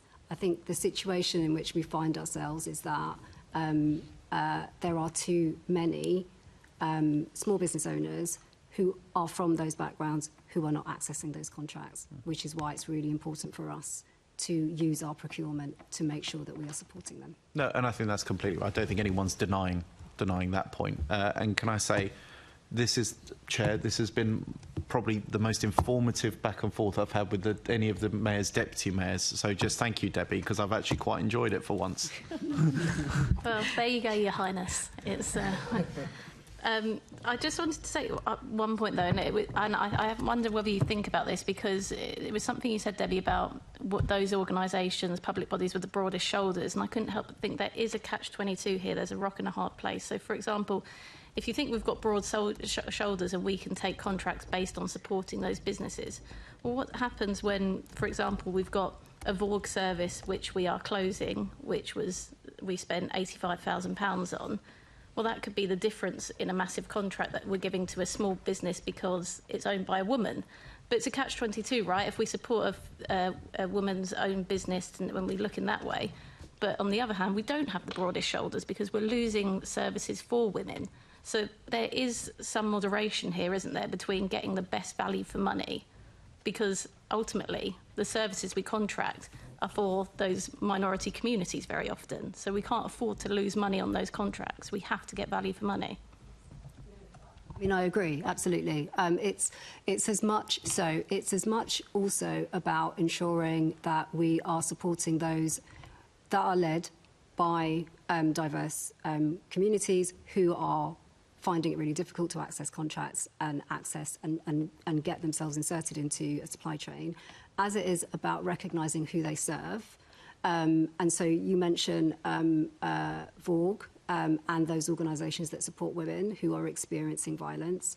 It is really important for us to be as cognisant of those who lead a business as it is for those who are benefiting from that business and who that business might be targeting. Yes, we have to consider all of those things in relation to how we are supporting services, how we are distributing contracts. I know we're in a really difficult financial situation at the moment, and that makes making some of those decisions really difficult. But where we can, if we can try to ensure that we are supporting those who are least likely to benefit from systems or processes, and we use our roles and responsibilities as fairly as we can, then hopefully we can try to address some of those issues. Assembly Member Nafis. Thank you. Just to, I think, finish off on that particular point around making sure that everybody has accessibility to contracts. I mean, ultimately, whether it's about recruiting staff or recruiting contractors, you're looking to make sure that you've got the best quality people in those roles and delivering those services. And actually, the sorts of levers that we're talking about here are about making sure that those people who do have fabulous small enterprises have the opportunity to come in and bid for those contracts, when actually one of the challenges I think you're raising, Alex, is that sometimes they don't have the knowledge and the understanding as to how to go for those contracts. And generally, we're not talking about tier 1 contractors, we're talking about tier 2 or 3, and actually you can do things like workshops and other means and ways to improve that knowledge and ability to be able to go for those contracts and sort of lay terms, you know, effectively come in to the market as a subcontractor, pitch where you're able to deliver at, and then obviously, you know, if you can grow, fantastic. If you're just looking to stay the same size, brilliant, all good. So talk there about sort of some specifics around, you know, levers in that particular area. When we talk about the reports, and we talked about, you know, policies, strategies, other things that are obviously aligned with your ability to achieve these, do you currently set out what levers you are looking to use in the next 2 to 3 years in order to achieve the objectives? Because there's obviously the journey to get to the objectives. What are we clear about what levers we are going to pull and to what extent? Yeah, no, it's a good question. I think so. I think the first thing is that we have always. It needs to be really clear that we have to work in collaboration and partnership with as many organisations as possible to help us to achieve many of these objectives. Some of these are objectives that the Mayor can achieve on his own, absolutely. So we've been having a conversation about housing. But some of these, because they are addressing quite broad inequalities, require there to be more of a partnership model with a variety of different organisations, institutions who can help us to meet them. So I think one of the levers, as it were, that we will be seeking to really rely on as we move forward is to work more in concert with many of those organisations, institutions, represented on the partnership board, for example. It's one of the key decision-making fora in London, and it includes all of the functional bodies, as well as many of the businesses and associations that represent businesses, etc. And I think that will be really key to helping us to ensure not just that we're able to meet these, but that the objectives themselves are fit for purpose, as we've mentioned before, and that they are properly relating to what it is that we're seeking to achieve for Londoners. So that partnership element will be really, really key. Tom really wants to say something. I can see right at the corner of my eye. Do you want to come in? It's just on this point about sort of what levers are available to the Mayor and to the kind of GLA and how we're kind of understanding our role in terms of achieving these objectives. And I think that relates to kind of one of the earlier questions you had. So within the current set of objectives, as I said, they are set out. So there's the overall broad objective and then listing the kind of key areas of work where we think the Mayor and the GLA is able to contribute to those. So it's that description within the current set of objectives, which is sort of trying to, I think the point that you're making, come back to actually where do we think that the kind of the Mayor and the GLA's role is in achieving those. And obviously there are much kind of, in the case of most, if not all of these objectives, there are other kind of wider macro factors that impact on all of those. Debbie mentioned earlier the work that has taken place across the organisation within this term around the kind of production of the mandates for the Mayor's work. And one of the things that has been kind of really central to that process is actually really drilling down kind of that understanding of actually what's the sort of delivery logic that sits behind each of those mandates, so we can set out the London level objectives, but then kind of take the sort of the chain of logic from that about actually where within relation to each of those do we think that the kind of Mayor can directly deliver kind of programmes or policies or kind of use levers that are available to him and his team in doing that. And also, as Debbie says, where do we therefore need kind of broader kind of coalitions and partnerships in terms of achieving the work set out in those mandates. And so I think when we think to the kind of work ahead in the future in terms of kind of the refresh and the updating of these objectives, actually that work that has taken place on the mandates will be key to that work about actually the sort of the way in which they are set out here about the objective, but then also actually what is the GLA's role, what is the Mayor's role in achieving those. And so that is just to, I suppose, to say that's been central to that work on developing those mandates. Yeah, I mean, that's really good. And please just say, I'm going to move us on, so if you make this your last and final. Cool, yeah, absolutely. So in terms of, clearly there you're talking about sort of both, having to deliver this in partnerships. And I guess, very blunt question, quite frankly, Debbie. So, we talk about I know Alex has talked about the figures in terms of housing, but actually I look from my own perspective in Ealing, where since 2016, we've had two different partners in terms of delivering that housing programme. In Ealing, we've completed over 4,000 genuinely affordable homes during that period. In neighbouring Conservative-led Hillingdon, that number has been less than 1,000. That is a clear difference in terms of what it means to have what it means points right no, but in terms of what it means to have partners on a local authority scale, but also in terms of national government. How important is it to have a national government and local government that is working in terms of progressing this type of programme around EDI? Well, it's hugely important. I mean, you have to have as many partners as possible. And I think one of the things that we've been seeking to do ever since the election is to try to work as closely with government as possible around a couple of key areas. We've been talking to them about the Child Poverty Task Force, the Child Poverty Strategy that they're developing. We've been talking with them about their plans and work around cohesion and around engaging with faith organisations and civil society. And there are other deputy mayors who've been obviously having their own separate conversations with various government departments and government ministers. So it's important to be able to have those conversations with them, as well as being able to have important conversations with the VCS sector and with other business partners as well to try to ensure that we are bearing down on inequality as much as possible. Thank you very much. Assemblymember Baker. Thanks. So as you're aware, we're a bit over time, but I've got some questions on the performance framework and the metrics by which you measure success. So obviously we've had a look at the most recent reports. I mean, they're obviously reflective of some really excellent work, but they are effectively sort of a narrative with some figures in it and sort of a list of nice things that are done, rather than necessarily sort of an assessment of progress towards a specific outcome. So I wonder whether that is, I mean, obviously you've got challenges because not everything is within your gift directly in your teams, and so much has to be delivered by the wider GLA family. So what can be done to sort of make progress towards targets, or at least progress towards significant achievements clearer in those reports, and whether that's something that there will be in future reports? Thank you for the question. Yes, so you are correct.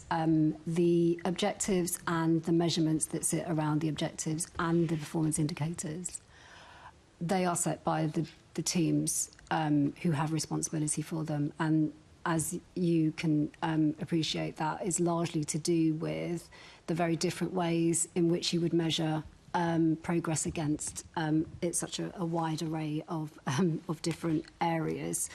And so it's very difficult to get something which is consistent across all 14 because of that reason. What we are making sure that we do, though, is work as closely as possible with those teams to ensure that the indicators that they set are realistic indicators and are indicators that we can all understand, you can all understand as a committee, and Londoners can all understand and be able to see the progress. We rely on various data sets to help us to do that. So we have the London Data Store, which has a set of statistics and figures which we obviously encourage the teams to work with to ensure that they're setting targets which are measurable. And we also use Talk London for polling. So some of these will be about how people feel, what their perception will be. So some of those will require a different type of measurement, and polling helps us to do that. But then also, in addition to making sure that every year when they come to us to have a conversation about where they've got to, we've talked a little bit about some of those stakeholder fora that we run. And what that allows us to do is to ensure that the teams come in front of our stakeholder fora, who have very robust conversations with them, as you can imagine, and they get a better understanding of the extent to which the objective that they've set and the way that they are measuring it is actually reflecting in real life. Mm-hmm. So I know we've talked about the DDPO and the disabled people quite a lot in this conversation, but they are probably one of our most effective forums because they do have very robust conversations with teams, but they've also met a lot of teams, and they've met a lot of teams to talk to them not just about decisions that they're making, but about what is included within an objective. And they give a very realistic assessment in their view as to A, whether it's the right objective, or B, whether or not they feel that this is measuring something that is having a lasting or tangible impact on their lives. So we use all of these to help us to ensure that we have as close to perfect as possible a set of indicators that we can refer to every year. We can do work on them, absolutely. We are refreshing them, obviously, Rupinder has said, in 2026, where we will be looking at whether they need to change, whether they are fine, whether they still are relevant. And we can continue to look at, as part of that process, the indicators that we set, or the indicators that the teams set. So there are opportunities, I think, for us to think about what they look like going forward, and perhaps the refreshing of the objectives next year gives us that opportunity to do that. Thanks. I think generally that would be welcome in terms of being able to see progress. So just to, I think, a couple of clarifications on that. So you made reference to every year. So is that sort of standard that your team will meet and review with teams, delivery teams or strategy teams every year? And are there opportunities to engage more often in some cases? Because obviously, you know, you get to say, all right, well, you have or haven't done it, and how much have you been able to influence that? Yeah, no, absolutely, yeah. So, yes, every year for the publication of the annual report, absolutely. But the team also do have regular conversations with the teams, and they help them with all sorts of forms of decision-making that they are going through. I think the team have helped teams across the GLA with around 32 equality impact assessments, and that was just in the last year. And every time there is a new policy, the team is involved in conversations, influencing feedback, drafting where necessary with the teams to ensure that that policy or that decision has proper equality impacts included within it. So yes, there are opportunities throughout the year where the team engage, but also, as Tom mentioned, the mandate process that we have, it actually provides even more regular opportunities for there to be discussions with teams about both delivery, but also about outcomes and work. So every mandate has a subcommittee. The subcommittee meets once a month. And on that subcommittee are senior representatives like deputy mayors and assistant directors, executive directors. Every mandate then has a programme board which is staffed by officers. And those are the officers who come from across different teams. So every month there is an actual opportunity not just to monitor the delivery of an area, but also to have a proper, quite targeted conversation about specific areas of work and where equalities teams are part of those discussions. We can have a proper conversation about equalities, and the fact that there is an equality cross-cutting principle now that sits across everything. So everyone, regardless of the mandate that they're following, has to have due regard to equalities and to ensure that their decisions are not widening inequalities between groups. And I was just about to ask that as well. So if you or your team feel that something is heading in the wrong direction, which it might actually be, we say, worsening inequalities or maybe missing an opportunity, do you feel that you and your team have the power to be able to raise those in the appropriate level and get heard? No, yes, absolutely. I think so. The mandate process really helps us to be able to do that, and so I can raise it at that senior level, but the teams also can raise it in programme boards. And I think before it even gets to that point, so they're not having an explosive conversation at a programme board, there are conversations that can be had before then. I think what the objectives have been able to help us to do, and indeed the overarching strategy, is to enable teams to feel confident to approach us to have discussions about their work, and also just to ask questions. So there is the formal, obviously, monthly discussion points, governance structure, but also there are just working conversations which exist which help us to make sure that we are doing all we can to steer and guide teams in their work with regards to equalities. Thanks. Thank you. That's all on that. Thanks. So coming to a close, but I think there's a couple of follow-ups. I know you addressed the strategy earlier, but just a couple of follow-ups on the strategy. And in terms of Assemblymember Bakari. Thank you. Yes, as mentioned earlier, the equality strategy has not been published in 2023 and 2024 as originally planned. So my question is how and who made the decision to not publish, and who was consulted on those changes of plans? The strategy not published. Strategy, yeah. There will be no strategy. So there's no plan to produce a new strategy. All we are producing every year are the objectives and the progress against those objectives. Every 4 years, we have a statutory duty to refresh objectives. And so the last objectives were refreshed in 2022, and so 2026 will be the next time that we refresh those objectives. As I mentioned before, the objectives were published this year, and for 2022 to 23, they were late. There was a delay, and that delay was largely due to capacity issues, as we've discussed. But also, Rupinder did talk a little bit about, so there are 2 reports that come out every year. One is the Mayor's report, the annual report, and one is the annual equality report. And we were toying with the idea of trying to combine them, which would help us with some of the capacity issues that we were experiencing. But we've decided it's important to just produce it as a standalone document. And that's largely because we need to make sure that there is consistency of reporting so that you as a committee can see progress, and so that teams can see progress.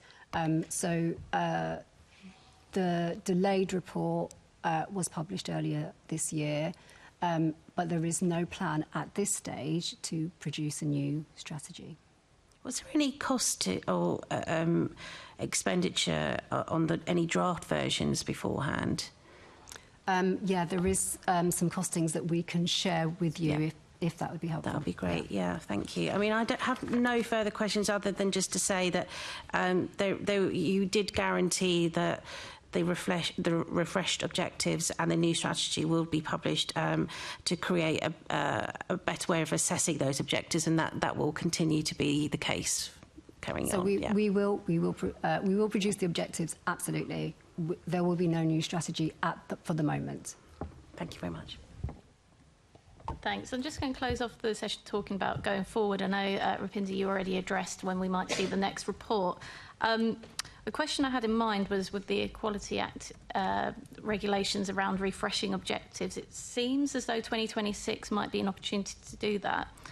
We've heard from some people on the committee today about things we'd like to see in the as objectives or addressed. Is there a way in which we can take that work forward and work with you, either perhaps in briefing sessions or workshops, to talk about perhaps some of the issues Assembly members would like covered in those objectives? Yeah. Always happy for suggestions. Yes, no, absolutely. So we will be publishing the new objectives as per statutory guidance 2026. So there is an opportunity for us to think about what those objectives look like. So we'd be happy to have conversations with members about what you'd like to see. Yeah, that would be really helpful. I think if we could pick up then and perhaps do a bit more work on trying to get Assembly members' views into that. The other thing that I just wanted to check on is that the updates coming in 2026 for those objectives. Do you have a timeline on when it would be worthwhile including us in that process, or has that process begun already? So the process hasn't begun already. As per the sort of requirement to update those objectives every 4 years, they would be required to update at the sort of towards the end of 2026.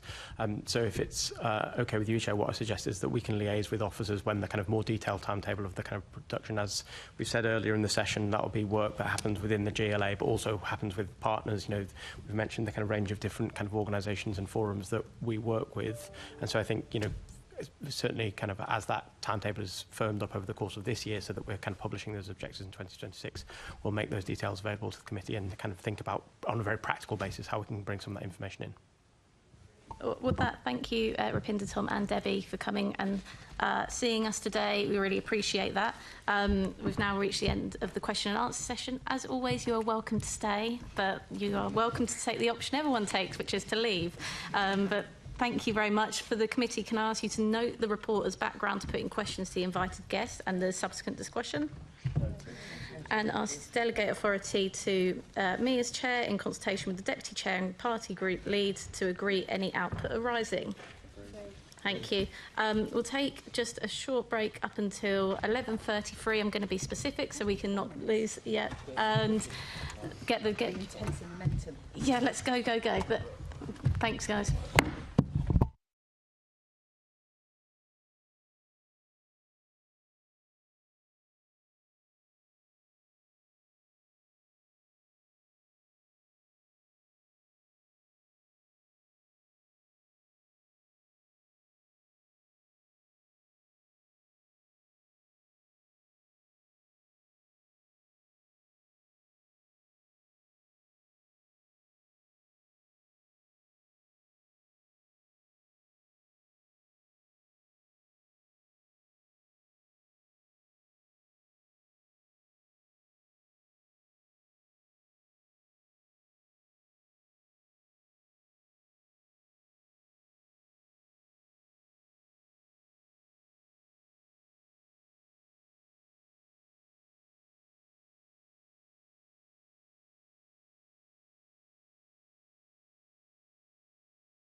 Can I welcome you all back to the second half of this meeting of the GLA Oversight Committee.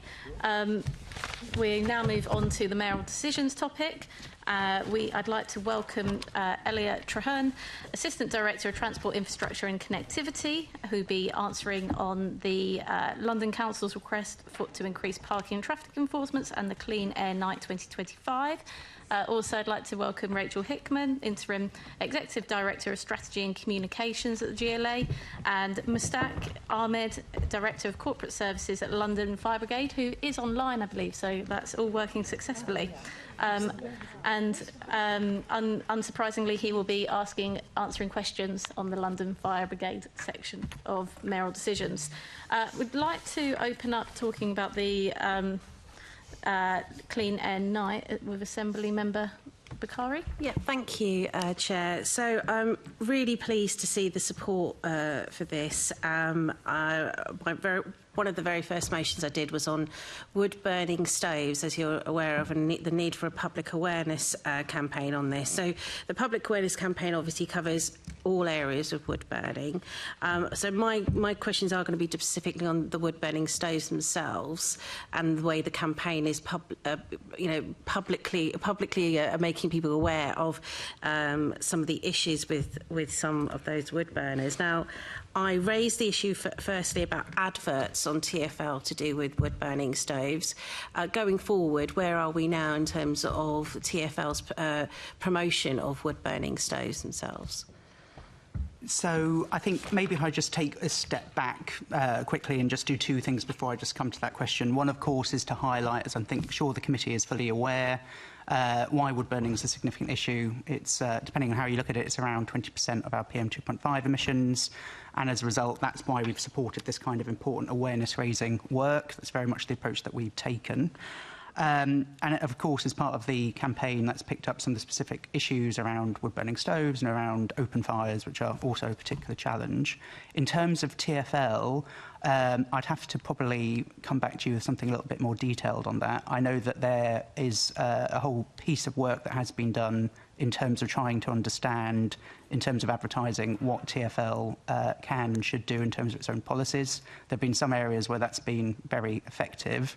Particularly in terms of around sugary foods and things like that. However, I'd need to take that away to get you a more definitive answer. Thank you. I mean, it does kind of go against the campaign itself that you're doing to then have part of the GLA group then promoting wood-burning stoves at the same time. And it's also promoting wood as well that you can use for these wood-burning stoves. It's not just the stoves themselves. Is there any element that of the GLA family that you're using to promote information about the dangers of wood-burning stove specifically? So what we've done, I guess the key thing is working with partners. So this is part of the reason why both the work we've done through Clean Air Day but also Clean Air Night has been so important, and that's why we support these campaigns. We think it's very effective to work in combination with other local authorities, and I think something like 70 local authorities were involved in Clean Air Night, of about 16 local authorities involved in London. And I think our approach very much has been working in concert to make sure that we've got a bigger impact than would perhaps individually. In terms of information that we provide, I believe that there is an extensive amount of work that we've done specifically with the wood-burning project with London boroughs to make sure that we are sharing the right information with borough officers as well, and again to encourage that the right information is being put out there. The other aspect that's worth remembering, of course, is the change, I think, in 2021, 2022, around information around the sale of solid fuels. That's also been helpful, and we did a lot of work contacting suppliers to make sure that they were aware of the change in regulations when that happened. Yeah, so working with businesses and specifically, has that been a challenge, though? You're telling them that you don't want them to sell their product anymore. No, I think it's more about making sure that they have the right information about which are the right products for use in a city like London. So again, I think this really speaks to why information provision is so important. We obviously work closely with DEFRA as well, and I know that they're looking at what more they need to do on a national basis in terms of wood burning, and I think that also speaks to the ability that they have in terms of getting that right information out there, and through regulation, obviously making sure that the right standards are in place as well. I was looking through the mayoral decision about specifically how you're working with councils, and there was one particular area of concern of not wanting to focus the communications on less and more deprived areas of London. Can you explain that strategy for me? So I think it wasn't so much not targeting more deprived areas of London. I think what we wanted to do very much with the campaign is recognise that for a very small number of Londoners, there are people who would use wood burning as their primary source of heat. And I think where we are trying to focus activity is around those people who've got a ready alternative and maybe using it more for aesthetic reasons. And again, it's around making sure they have the right information about the right type of fuel to use, the right type of appliance, when and when not to kind of participate in wood burning. And again, so that information provision was really important. But I think we were very mindful about, for those very small number of people who do rely on solid fuels for heating, not to target those. I can expect it to be quite a challenge for you to get the data of where those where the sales are happening, in which households these aesthetically pleasing wood burning stoves are. But have you looked into how you can get that data and that research done? So there's a couple of things there. Obviously, in terms of the work that we did through this campaign, a lot of this was on a London-wide basis and using social media. And that gives us the ability to kind of, and this is probably where I get slightly out of my depth, obviously I'm not a marketing expert, but where you can target advertising quite effectively to kind of, ensure that the right people are getting the right information and understanding how that can drive the best behavioural response. There's a lot of work that we did with previously to this project in terms of with Kantar and other kind of specialist agencies to try and understand the issue, understand the messages, understand the kind of people where you could get the biggest kind of impact. And then, as a result of the actual campaign itself, we also did an evaluation afterwards where we did a YouGov survey where we tried to understand who was doing what kind of commitments in terms of behaviour change we might see as a result of that campaign.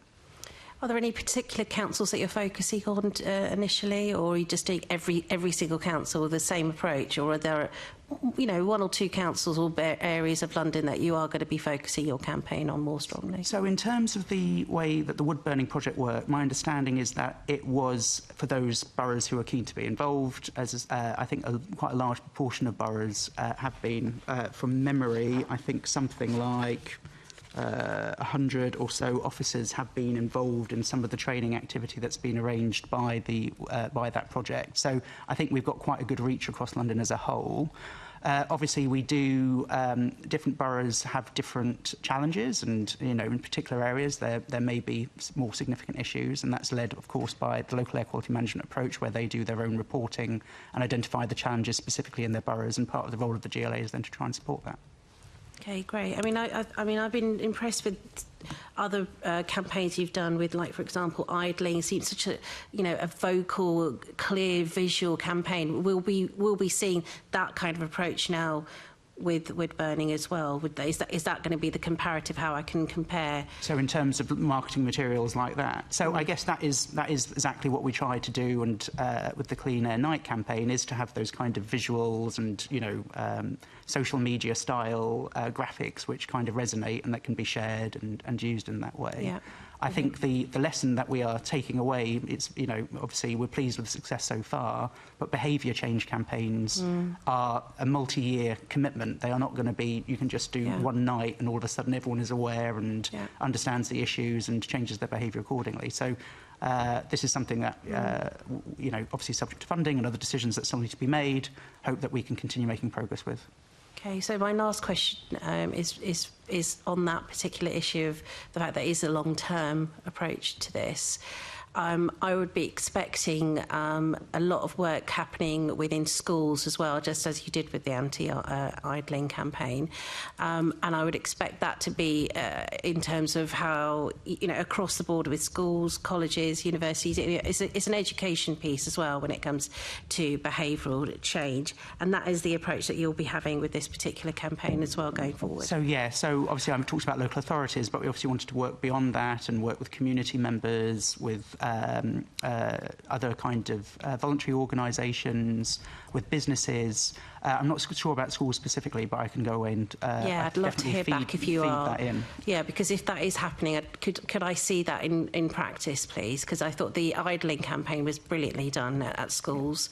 There's no reason why we can't do it within schools for this particular campaign. Happy to take that away. And as I say, although we've not made a decision yet, I think we are keen to kind of work out how we continue this campaign. And obviously that kind of feedback's really helpful in terms of shaping the design on the next phase. Thank you. Thank you very much. Thanks. I think there's a stark difference between the idling campaign and the wood fire burning, and the reason why you could do one in schools not, but maybe you'll work that out together. Assembly Member Cooper. Thanks very much. I mean, obviously, we've talked about the situation with wood burning in the Environment Committee as well as in the Fire Committee. One of the things was having the evidence that there is the profile of the wood burning on the Sunday nights, particularly, and seeing this spike. So what I would like to know is sort of building on what Assembly Member Bakari was just saying, is what exactly did the communication and marketing campaign deliver, and how did you target it towards people? Did you do that through social media that people would interact with? Because I know in the area where I live, there's lots of people who've got logs in their front porches, and I didn't really pick up that anything was being directed to my wood-burning neighbours, if I can be rude about them in that way.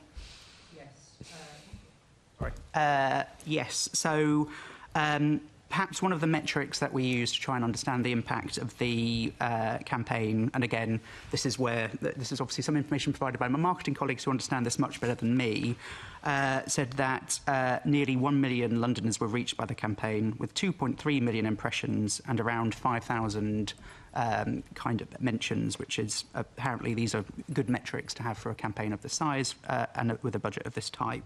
Sorry, so where were, in fact, that was going to be my next question about measuring the success. I wanted to know, first of all, where were these impressions? Were they on the dreaded X? Were they on the dreaded Meta products, including Facebook? Were they mentions in the Evening Standard or mentions on social media? What are we talking about here? So it's a combination of there was what you'd basically call free coverage as a result of the campaign that ended up being covered in the Times, the Express, LBC, Yahoo, the Daily Record, and ITV. Social media was obviously a key aspect of this, and both in terms of organic media, but also in terms of some of the paid campaign that was across Instagram, Facebook, Twitter/X, and LinkedIn. And the paid media campaign was specifically on Nextdoor and Instagram. Okay, so Nextdoor, the dreaded Nextdoor, which is like a sewer. And did you have, well, it is, because it's completely unmoderated. If you've not, maybe yours isn't in your part of London, but I can tell you the bit in, oh yeah, I'm getting nods. Even in, Peak Islington, wow, even in Islington, it's not nice. So, I mean, did you get much interaction through Insta and Nextdoor? Yes, so obviously this is where I think I was referring to the 4,737 mentions of Clean Air Night proactively. Right. Okay. And then obviously then the wider number of people who actually saw the campaign, which is where you had the 1 million Londoners reached and the 2.3 million impressions. And how many of these were positive mentions? Because you mentioned LBC and the Express and ITV and the Times, and I'm in LBC, so if it was being mentioned on, I don't know, the James O'Brien show, he might have been very positive. It was being mentioned by Nick Ferrari. He's been an absolute anti-air quality intervention campaigner. I've been interviewed by him several times on this matter. He was very strident about LTNs, very against any kind of interventions like ULEZ. I can't imagine that he'd appreciate advice on getting rid of his wood-burning stove. So I think there's perhaps something to highlight from the, as part of the post-campaign evaluation, the City Intelligence Unit worked with YouGov to do a survey. What that showed us was that roughly 1 in 10 Londoners, around 13% of Londoners, said that they had heard of Clean Air Night. And I think the positive element is that of those people, around 45% of those people said that they would take action as a result of the campaign. So I think that is kind of the proof in the pudding of the campaign having a positive impact in terms of changing behaviour. I think, is everyone going to, love receiving information about this topic? Maybe not, but I think us providing information is important. and then us being able to see that people are responding positively to the information they're receiving is also reassuring. OK, and one of the weird things about this is, of course, that the people who might switch over to cycling with their children to school or walking with their children to school may also be the same people who are choosing, even though they've got other heating systems, to use wood burning, particularly this Sunday night peak. So my understanding was that you were trying to not target those on low incomes who rely on the solid fuel. Now, you know, we just got into a little bit of back and forth on that, but I mean, how on earth can you target? Is that because of the paid advertising through social media being targeted at certain income brackets? Or I'm probably getting slightly out of my depth here, because obviously we worked with marketing and comms specialists in terms of delivering and designing the campaign. But my understanding is that on tools like Instagram, if you do use that as a marketing campaign, you do that precise targeting, and I think there's all kind of different demographic and other information that you can use, socio-demographic information, and to certain parts of Nextdoor, not just blanketing Nextdoor, that sort of thing. Yes, well, as I say, it's probably slightly beyond my level of technical knowledge, but the campaign would have been targeted in a similar way to the ones we were just talking about. And so moving on to the idea of the future campaigns, and because just doing it once is clearly not going to be sufficient. Wood burning is entrenched in a lot of people's consciousness as something that they like to do, you know, sitting around an open fire, so, you know, it has its attractions. What are we going to do in the future? I mean, obviously on this occasion you've got 16 London boroughs involved, and you worked with Global Action Plan.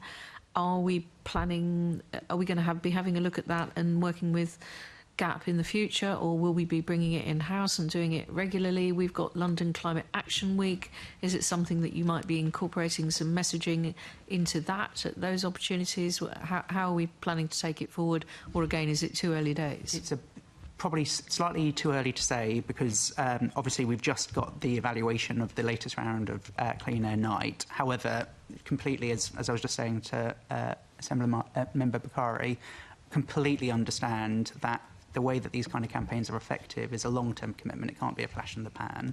As a result, we would be keen to continue this in the right way. Whether that's a Global Action Plan or something slightly different is still to be confirmed. However, as I said, we do see an advantage of us not just doing this by ourselves and working both with local authorities across London, but also beyond, to kind of get that scale and to kind of get that impact. And as I said, DEFRA has previously been a partner in some of this work, and in terms of some of the longer-term piece, we've had some very positive conversations with them about they're also looking at what more that they can do to support this kind of work. And perhaps moving Clean Air Night to the autumn as the clocks change, and going for November, because that tends to be the time, I think, you know, it's that targeting the Sunday night users, but also targeting people who think, oh, wouldn't it be nice to start doing that? I'll pop to the petrol station and buy a load of logs, and then we can have those Sunday night, wood burning sessions from November, December, January. Because actually, surely the 22nd of January is a bit late for the wood burning season, as one might say. So I think that's, a very fair comment, and I think it's absolutely something that we're thinking about. And obviously now we have the evaluation and thinking about what we do next. I think timing is definitely one aspect of that, yes. Thank you. Thank you, Jo. Thank you. And could we welcome some guests that have joined during that item from Colin Manor Primary Year 4, all the way from Hillingdon. Thank you for coming and seeing us. Yes, we've just been talking about why you might not want to burn wood, which isn't very good for air quality. And now we're going to be talking about something that you might find even less interesting, and that is the potentially raising of parking fines. If you've ever seen a parent or carer get upset when they get a big yellow sticker, we're talking about that, basically. I'm going to move on to Assembly Member Prince. Thank you, Chair. Good morning. I guess, Elliot, you might be the best person to answer this. The Federation of Small Businesses has criticised the Mayor's decision to increase parking fines, saying small firms can ill afford these extra costs. What consideration has been given to the concerns of small businesses before taking this decision? So I think there's a couple of bits maybe of context first, if that's okay, before I come to that specific question. So this decision relates to PCNs issued by boroughs. What happens is that London councils made the initial decision that under the regulations they have to consult en bloc in terms of changes to penalty charge notices. They do that through London councils and through the Transport and Environment Committee. And then that comes, once they make their decision, that comes to the Mayor for approval. And I think the way to think of it is not necessarily the Mayor and his team determining that such a charge is needed. They're responding to what they've been provided by London councils. London councils carries out an extensive consultation on the proposals. They analyse those responses. They engage across the boroughs as well, and they also carry out an EQIA. And as part of that, they would consider all the various different aspects, so not just small businesses, but other protected characteristics. They'd take into account the views of Londoners, the views of the boroughs that would respond to that as well. So that is quite a comprehensive process that London councils undertake, and that then we review as part of the GLA decision-making process. Thank you. I'm glad you mentioned the consultation. That's a lovely segue. So I don't know whether you would know, but I can assure you that nearly half of all respondents to the consultation specifically stated that they did not want the PCNs to be increased. Why was this not taken into consideration? So, obviously, this is something that London councils were looking at as opposed to decisions in terms of the consultation response that we were making, and as obviously London councils and the Transport and Environment Committee of that reflects all of London's boroughs. I think London councils would probably say something along the lines of, obviously consultations are important, but they're not actually a referenda on the actual proposals. They're a mechanism by which you can take into account all the different feedbacks and issues that have been raised. And London councils would probably argue that the change to penalty charge notices is required because there hadn't been any changes since, I think, 2011. And as a result, you are starting to see the deterrent effect, because don't forget, penalty charges are not about the everyday charge for parking or for any other aspect of using the roads. It's very specifically about those who are not in compliance with the rules, have broken the rules in some way. And what we've seen is that there's been a very significant increase in the number of PCNs issued, and London Council thinks that's because what you've seen is that obviously as inflation has increased, the deterrent effect of those penalty charge notices has actually reduced. And if you then look at the impacts of poor parking and at some of the other challenges that results when people do break those rules, that can have some very serious negative impacts on Londoners, including, for example, those with disabilities, for example, who might need to use a disabled parking bay that someone else may have used who isn't entitled to use it. So I think what London Council's had to do in terms of looking at this was looking in the round at the various different issues. One thing that I know was pulled out in terms of the consultation report was consideration around what mitigations may be in place in terms of, obviously, people can appeal a penalty charge notice both to a local authority and then also afterwards to an ombudsman if needed. There is, I know, a number of local authorities also highlight the support that's available in terms of wider work around cost of living and support services like breathing space and those kind of things. So London Council set out the wider package of rationale as to why these changes were needed. And, you know, in London we're a large city but with a kind of relatively small road network, and it's really important for lots of people that continues to function effectively, and penalty charge notices have a role to play in ensuring that takes place. Well, I think the people of London obviously misguidedly look to the Mayor to protect their interests because he can take a more strategic view of councils, and that's why I've always supported there being a strategic authority rather than just London councils and the conflicts that they have running the strategic issues in London.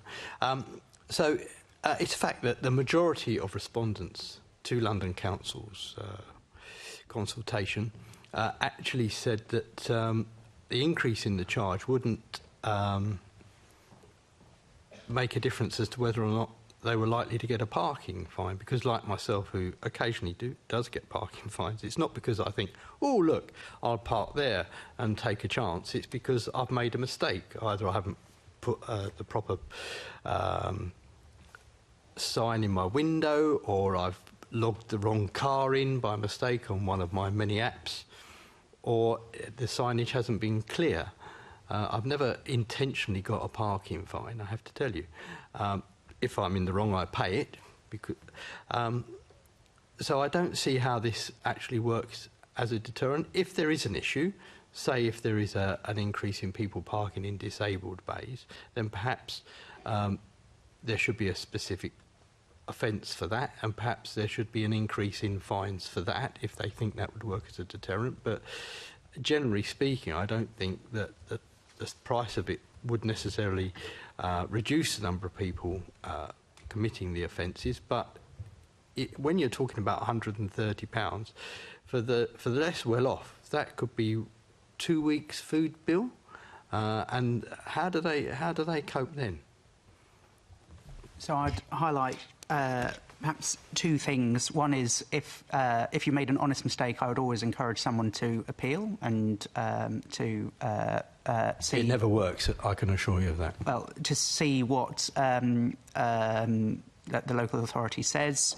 They do have some discretion, and often like hardship or genuine mistakes, especially for a first offence, the local authority may take a sympathetic view.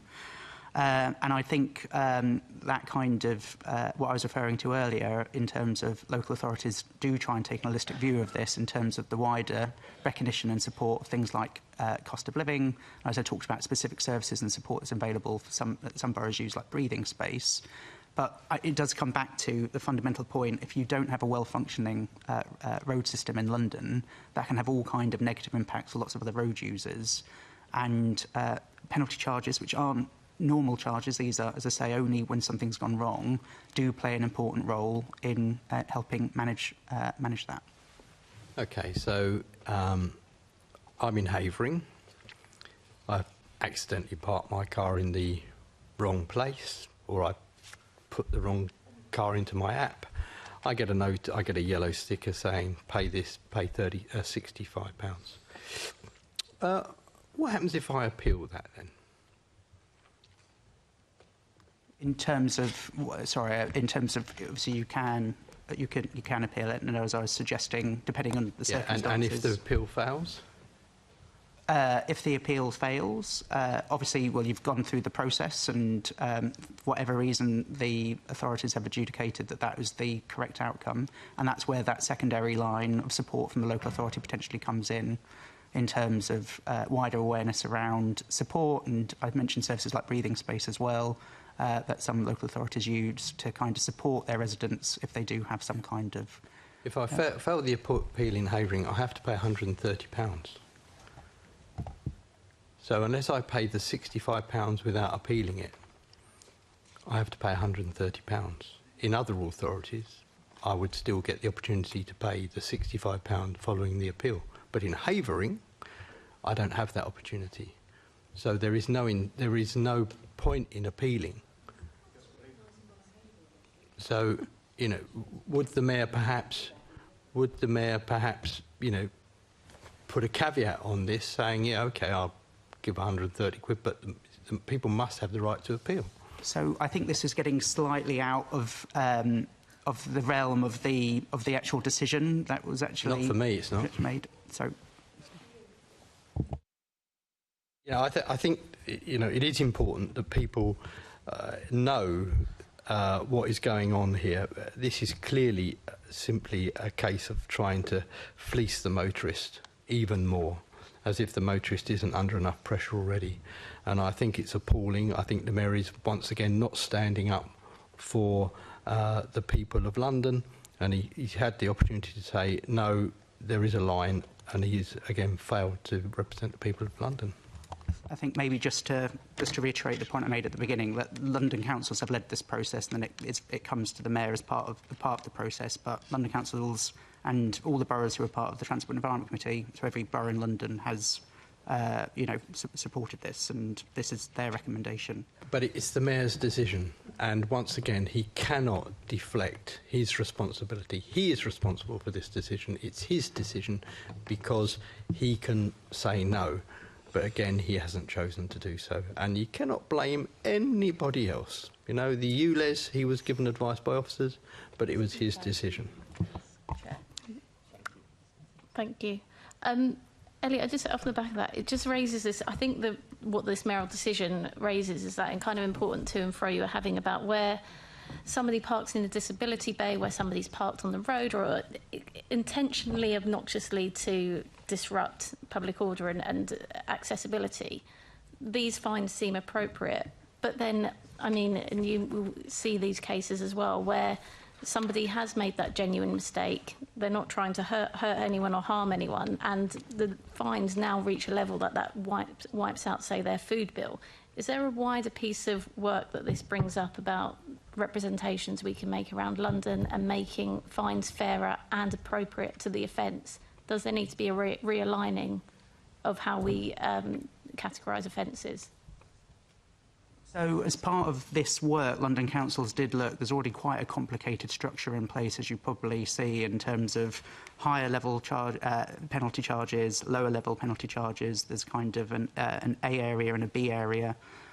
So there's already quite a complicated landscape. One of the things London Council did consider was whether there could be changes to that.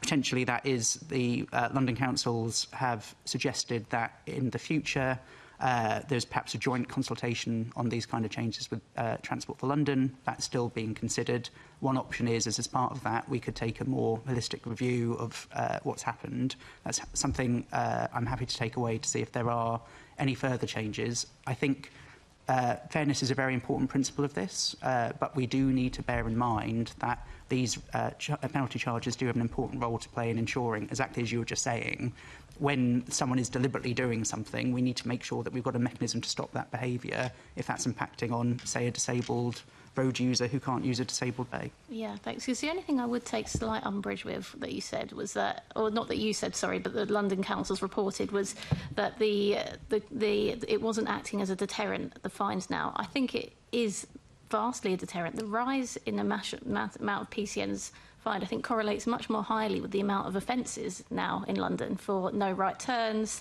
For example, the amount of changing areas where there's resident parking, where people perhaps haven't presumed. There is a really ever-changing picture of how to use London's roads, especially for people that we know it's a very transient city. I think that's more of a correlation, and looking at making signage clear and how people use our roads. I don't really buy the argument that whether you get a charge £65 or £85, that's the difference. It's still a massive amount of money. I would hope that we'd look at that. Assembly Member Mafiz. Thank you, Chair. So, and big welcome to Hillingdon class here. So lovely to see you all. I'm your local Assembly member. So, look, I think going back to your point, Elliot, let's just take a little bit of a step back. So these charges have not been changed in how many years?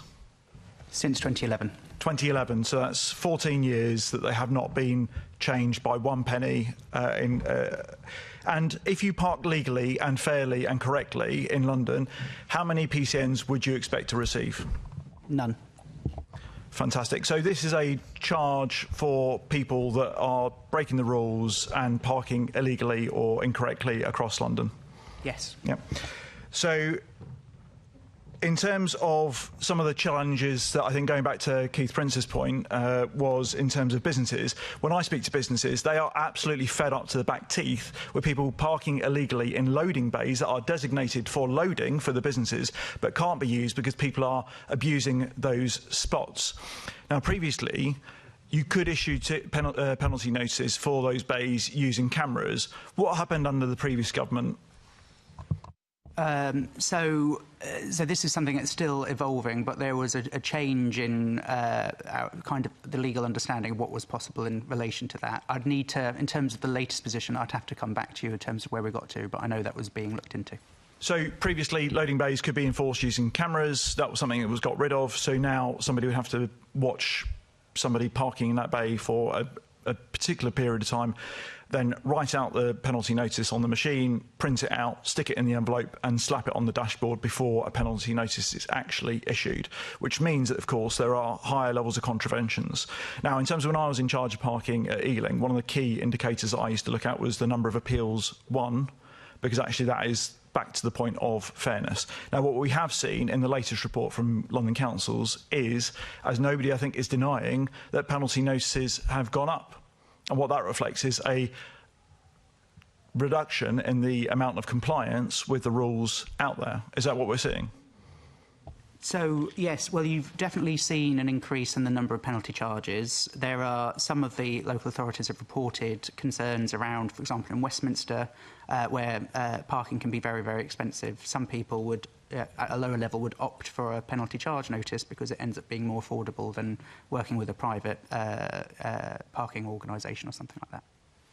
And in terms of the funds that are raised through penalty charge notices, so again, the challenge that people say is, like, the money's just being taken off me, it goes to other things, but my understanding is it's in fact ring-fenced to support exactly the sorts of things that the legitimate good drivers and indeed other road users would want, such as fixing potholes or resurfacing roads. Is that right? Yes, that's correct. You have to use it in that way. Brilliant. So every single penny of that is ring-fenced for highways projects? Not necessarily highways projects, but broadly reinvested in that way, supporting pensioners in terms of access to free travel across London. That's right. Yeah.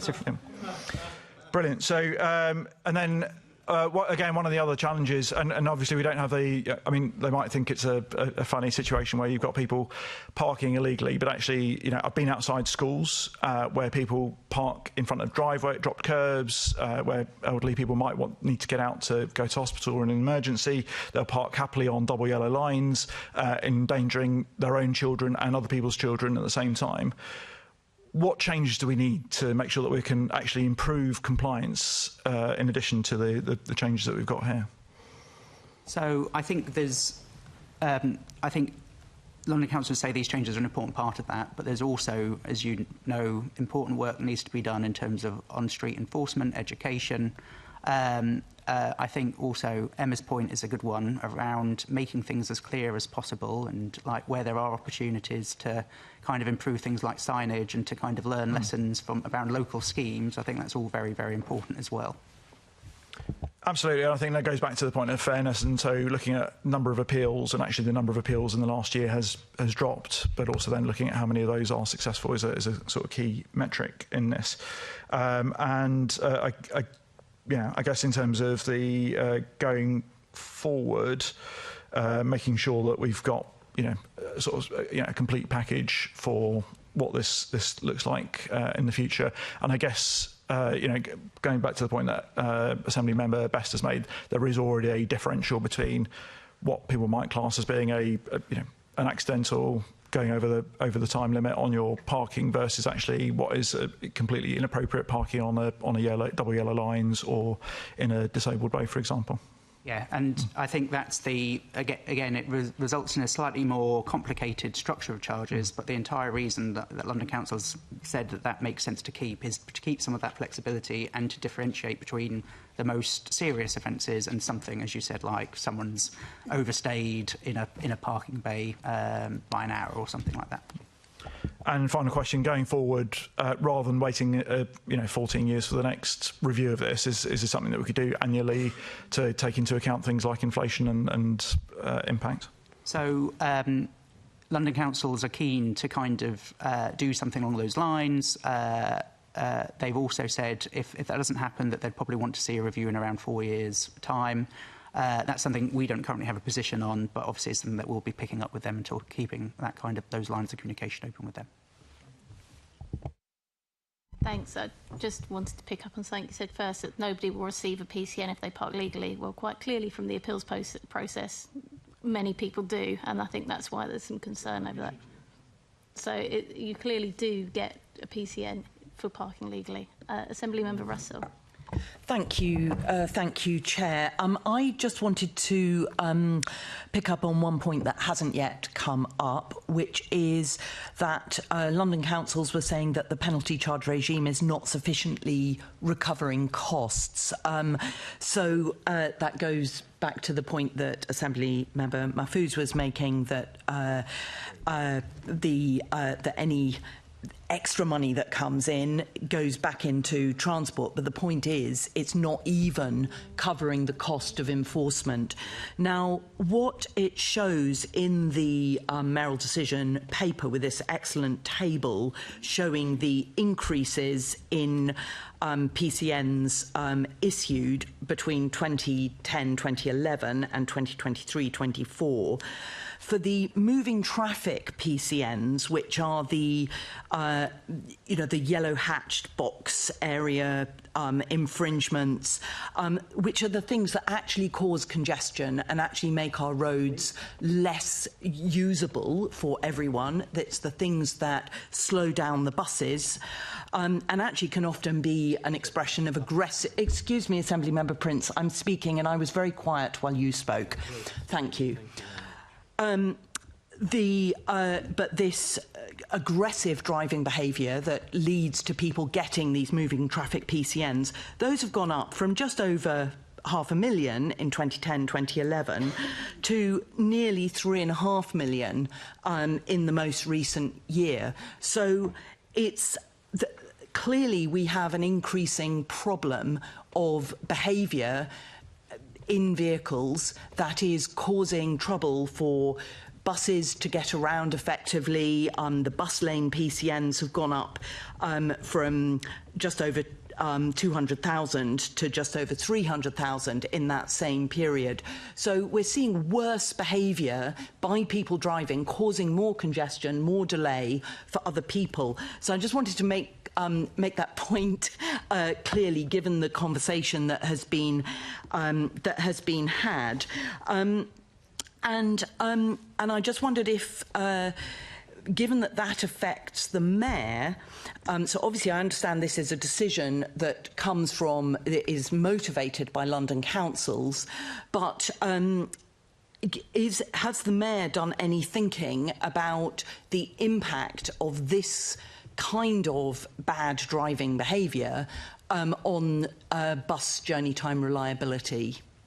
So TfL have actually been doing a huge amount of work around this, in particular thinking about this through the lens of bus speeds, but also more widely in terms of their network operating strategy, which goes back to the point I was making around there's lots of different tools that you need to use to make sure that the road network operates in the most effective way. And it's important it operates in the most effective way because of, as you were saying, buses, but also the impacts on businesses, large and small, in terms of cyclists and safety. I mean, or the ordinary driver. Everyone wants an efficient transport system. So, yes, as part of TfL's work on the network operating strategy, they've been considering a whole range of different issues. Which I think hopefully shows that commitment to trying to kind of ensure the road network operates in the interests of all Londoners. Thank you. Now, another question is, and this is about the sort of increase in PCNs.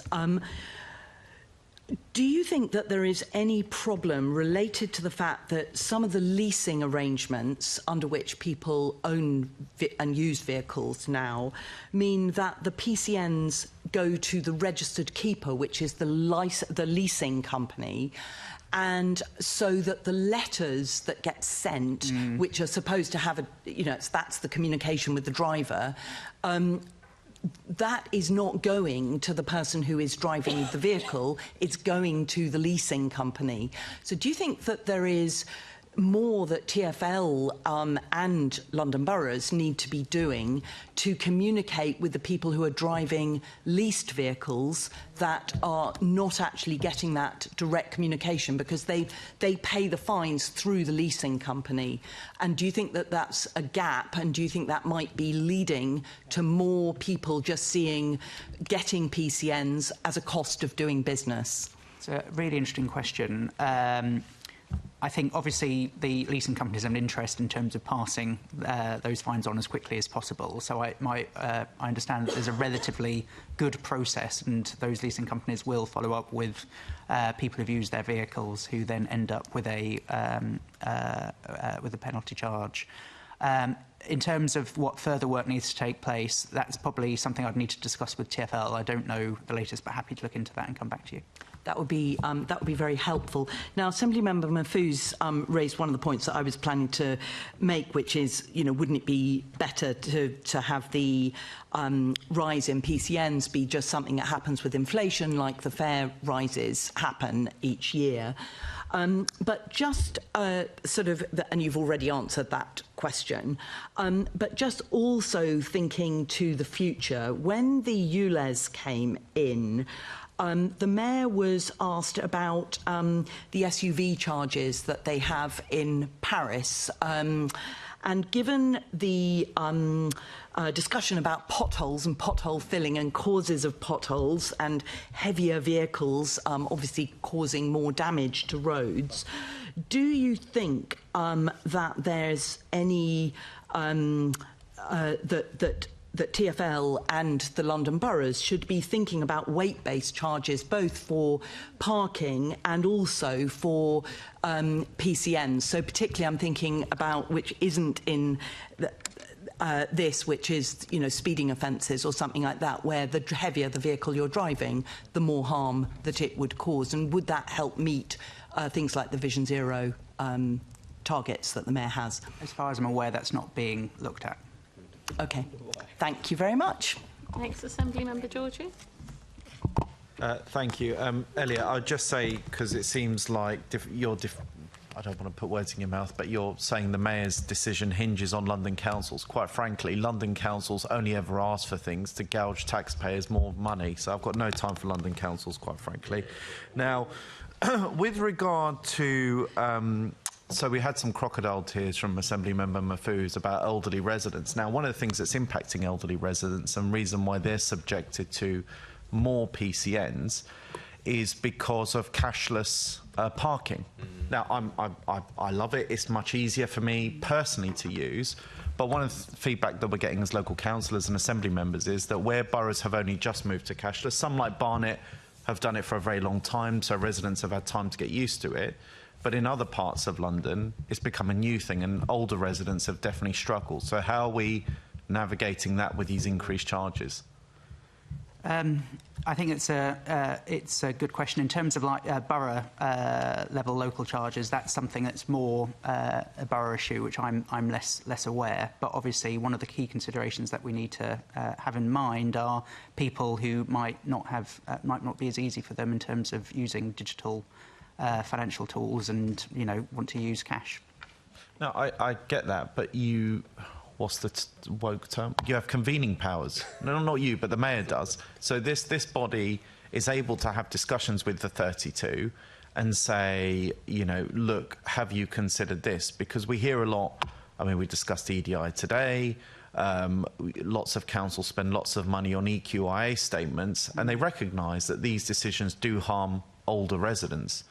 But nothing seems to be done, or no conversation seems to be had. It's sort of like, well, you just got to accept it the way it is. So I would perhaps you can write to us afterwards and say, speaking to those higher up, or Deputy Mayor, TfL, whoever, say, actually, this is worth a discussion. Yeah, I'm happy to write. I'm happy to take that away. It probably there's other people who might have a better and more informed answer, which I will obviously relay to the committee.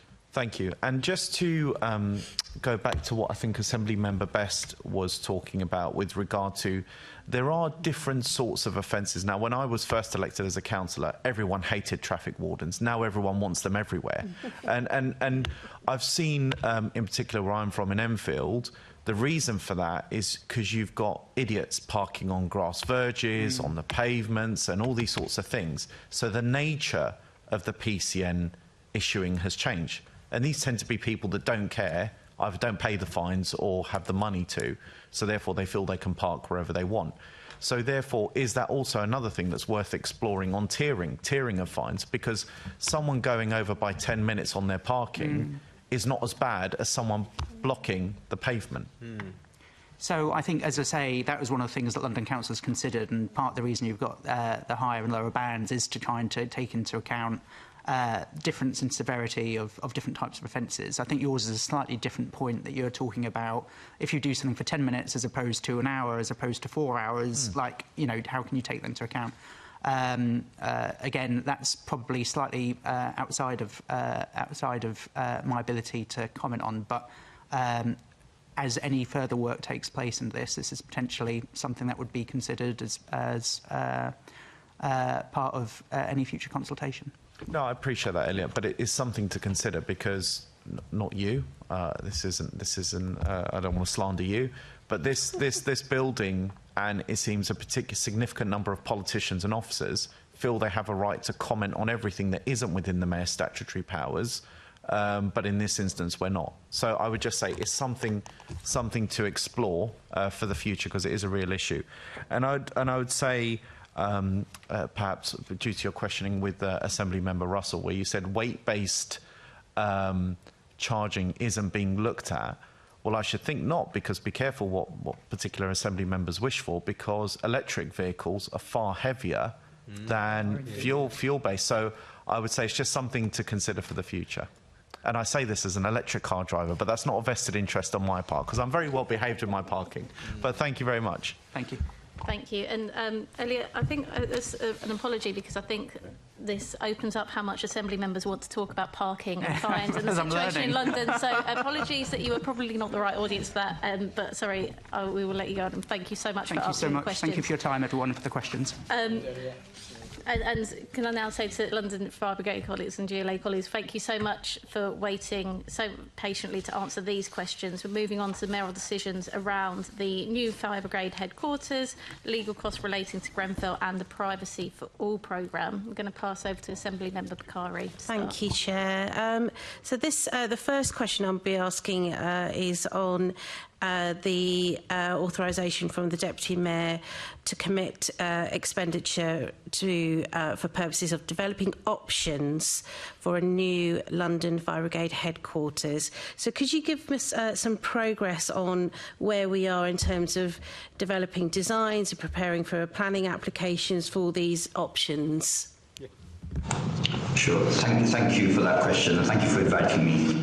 So the options we were assessing were around using the freehold estate within the London Fire Brigade. So the two key ones are around 8 Albion Embankment and a comparator in Shoreditch Fire Station, and comparing those against long-term lease options, including availability of in the wider GLA group, as well as staying put where we are in Union Street, where the lease expires in 2027. So a lot of work has been done, particularly around the station-based options in terms of surveying, design, architecturally, as well as gauging the requirements of our staff in terms of what a future workplace should look like, bearing in mind that this is a long-term decision. So all of that work has now been put together, and in fact shortly within the LFB we're about to receive the full business case, which will be the results of all of that work,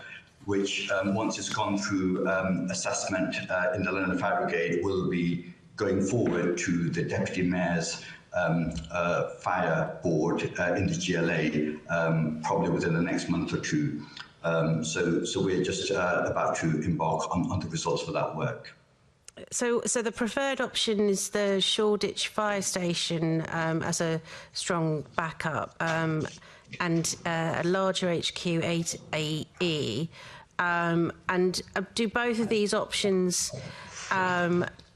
fit the culture review recommendation, which was to ensure that the LFB brand has a branded facility to support LFB's pride and purpose? Sure, thank you. It's actually the current position is the other way around. So, sorry. So the preferred option is the 8 Albion Embankment, where obviously we already have a site, and a different scheme kind of fell away when the developer walked away. So it's using the front site of 8 Albion Embankment with two variations, a smaller version and a larger version. One of my, as well as being Director for Corporate Services, I am also the Chief Finance Officer at LFC, so obviously the full business case about to come to us will set out the cost benefits of those different variations on that. In terms of your specific point around the there's a non-financial benefits. One of those is related to the culture review, and it talked about there's lots of kind of historical divides within the brigade. One of those is that divide between operational and non-operational, including staff at HQ.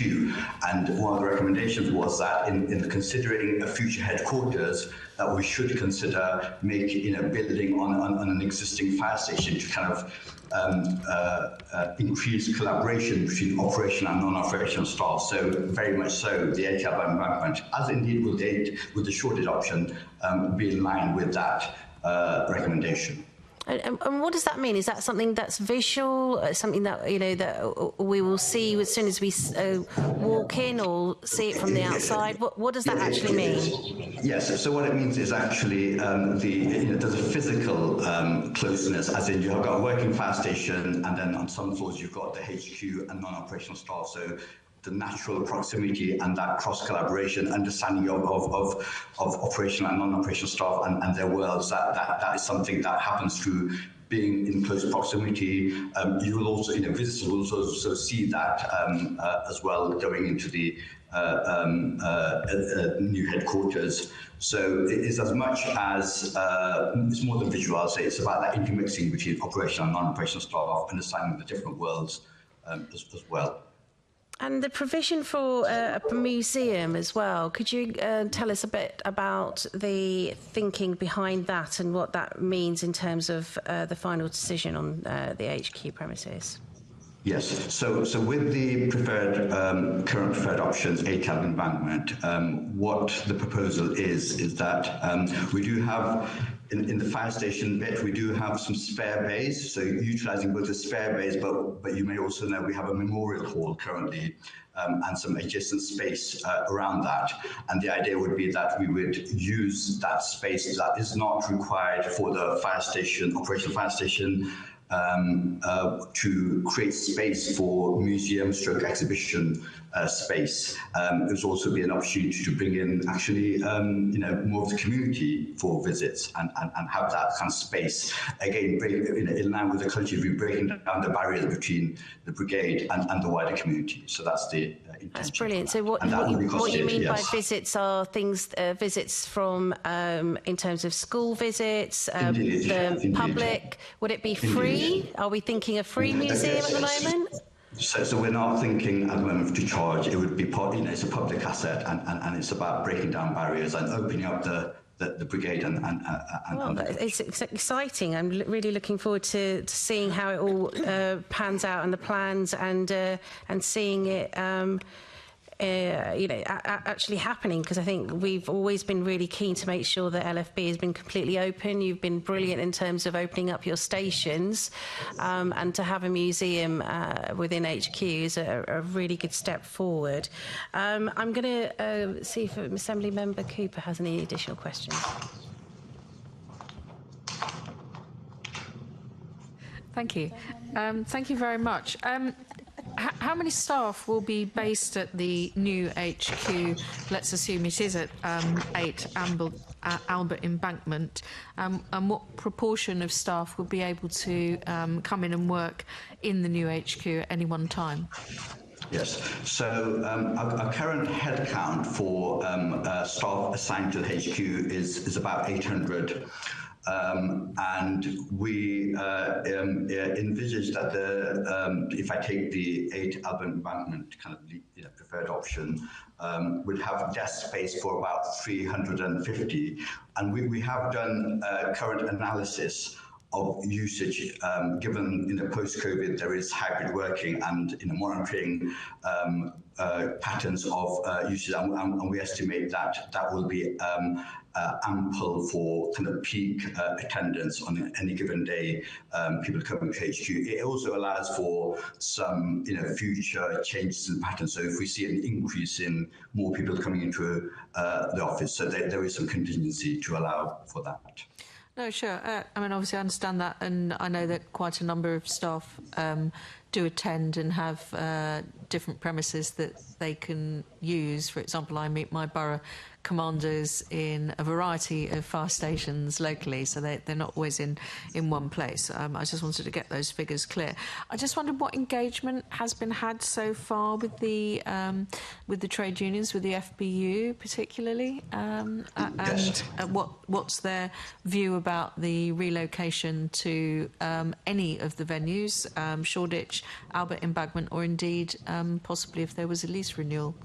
Yes. So so there's been extensive engagement with trade union reps, wider staff, as well as our employee support groups. For example, those with disabilities, etc. Making sure that our long-term home in the future is going to be inclusive and meet our needs.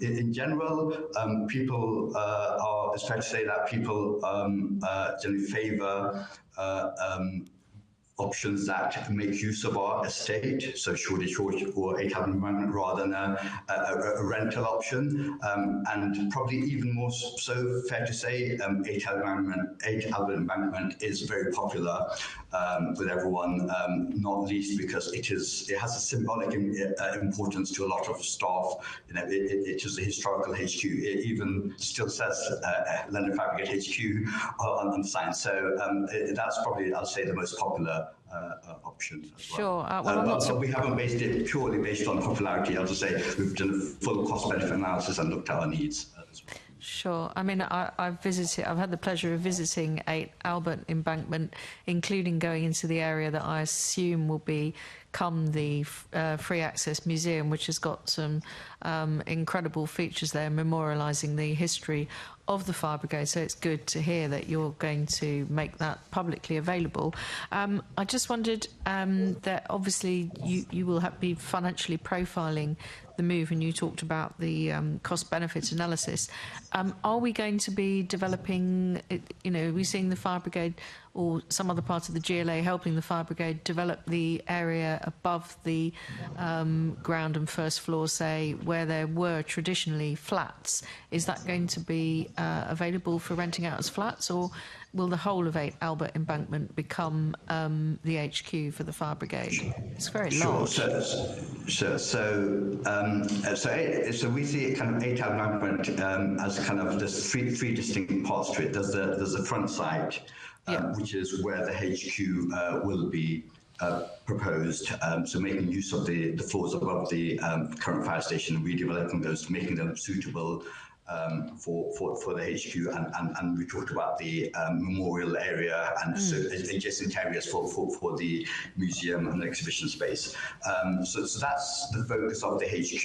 We still have the middle side and the rear side, and those will be separate, distinct, and we have opened up discussions with colleagues in GLA Housing and Land. Yes, to look at what the options might be. They're not, those will be distinct planning applications now, not part of the HQ, so it gives us options. The middle side, for example, there are options around, it is a designated key industrial business area, so light industry, alternatively housing. So those discussions are ongoing, but those middle and rear side will be separate to the core HQ and fire station, which we need to get on with. Oh, okay. Talking about working with Housing and Land and talking about other parts of the GLA, are other parts of the GLA, in particular staff who are involved in overseeing the seamless move from Old City Hall into this building? No, it wasn't seamless, let's be honest. We actually ended up spending 6 months in Union Street ourselves on a temporary basis. So there must be some lessons to be learned, I would think, from some of the ways that the move from our old office to the current City Hall went. Has the fire brigade been talking to people in other parts of the GLA about any lessons that can be learned? Indeed, yes. So I do represent the LFB at the GLA Collaboration Board, which is chaired by the Mayor's Chief of Staff. Underneath that, there are functional groups. One of them is the estates, where we've been part of developing the estate strategy, the group-wide estate strategy, and collaboration on facilities management. And through that work, I know my team have engaged with a range of colleagues in the GLA, both in terms of the past lessons, but also, continue the dialogue about future opportunities. For example, we may well need, depending on exact construction times, we may need an interim solution between the lease expiring in Union Street in 2027 as well, and when we can move into our permanent home. So we're also talking to GLA colleagues about opportunities in that interim period, potentially to share whilst we wait our long-term home. So yes. Well, we all enjoyed our interim homeless period, so I'm hoping that yours won't be quite as long as ours. But bearing in mind that the lease at Union Street does end currently in 2027, obviously we're in 2025 now, so I think you're quite right to mention construction periods, because that's now starting to get quite tight.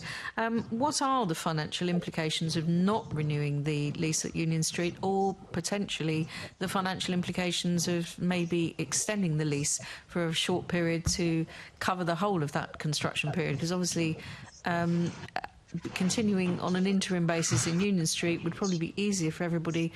And I think I can probably speak on behalf of all the Assembly members who did find it difficult to go from Old City Hall via Union Street to here. It would have been a lot easier just to do one office move, and you might find the same. Any chance of extending it to 2029 to cover the build period? So we have considered that. There are a number of issues with that, primarily actually financial, because obviously there's obviously the owner who's got their own plans, and it's also the case that as part of the wider planning of the groups, obviously currently we occupy Union Street, but we sublet some parts of it still to colleagues in GLA, Mopac, London Partners and the LPFA, so we get some of that rental income to kind of effectively offset, because Union Street is too big for us alone, and those partners are due to, in large part, move to Palestra just before the lease expires in Union Street. So LFB would be left with a much larger building that will far too big for our needs, and we won't have that income from the partners that we currently have. And also, discussion with the developer suggested that they've got other plans for it. So unfortunately, that isn't an option. It would be convenient for us from a practical perspective, but for a range of reasons, that doesn't seem like an option anymore. Okay, well, I can see that we're right in the middle of, obviously a very detailed set of appraisals here, and I've no doubt that as a committee, it would be helpful for us to be kept updated and perhaps speak to you as the project of moving home from Union Street progresses. Thank you, Chair. I'll leave it there. Thank you. I'm just interested in some of the financial breakdown of this. I think a lot of it's been touched on, but also around costs on what's been sunk into Union Street, for example, and what we'll need to, so looking at some of those, and as well as that income from the GLA groups, partner groups. Is it possible to get a further briefing or document on some of those financial costs or breakdown? Yes, so I can. I think points such as the current Union Street. So we pay rent for the whole building at £5 million. That's just the rent. We then have obviously other running costs which bring it closer to £9 million. We do get rent from within the group of about £4 million. So actually, a lot of our current costs, certainly for the rent, are offset, and that's what we will lose when we. When group members leave for Palestra before the Union Street lease ends. But our business case that I talked about, we're getting, obviously we'll be projecting forward over a very long period, which will compare leasing an alternative versus the preferred option for 8 Albion Embankment versus Shoreditch. And making sure that the final decision is based on value for money considerations, and that it's tax up and it's going to be affordable long term for the LFC. Thanks. And as well, just some of the costs that have been spent on Union Street as well. Could you just repeat? Because I think you gave me the number for the that GLA partners give. So the current rent that for the whole building for Union Street is £5 million per annum. That's just the rent. Obviously, there are running costs on top of that. I'm sorry, I heard the 5 million. I thought that you had said the cost that the GLA partners pay. Yes, so the GLA partners pay about £4 million to us, but we also have additional running costs over and above the rent as well. Okay. Wow. Okay. I think Assembly Member Prince had a quick question before we move on. Yeah, two quick questions actually. Firstly, can I just ask you to confirm the number of staff at, we'll loosely call it head office? Did you say the figure of 800? Yes, that's right. Okay. Can you tell me how many front-line firefighters does the brigade have?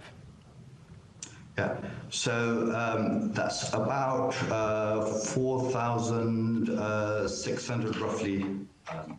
Yeah, that's close enough. Thank you. Thank you very much.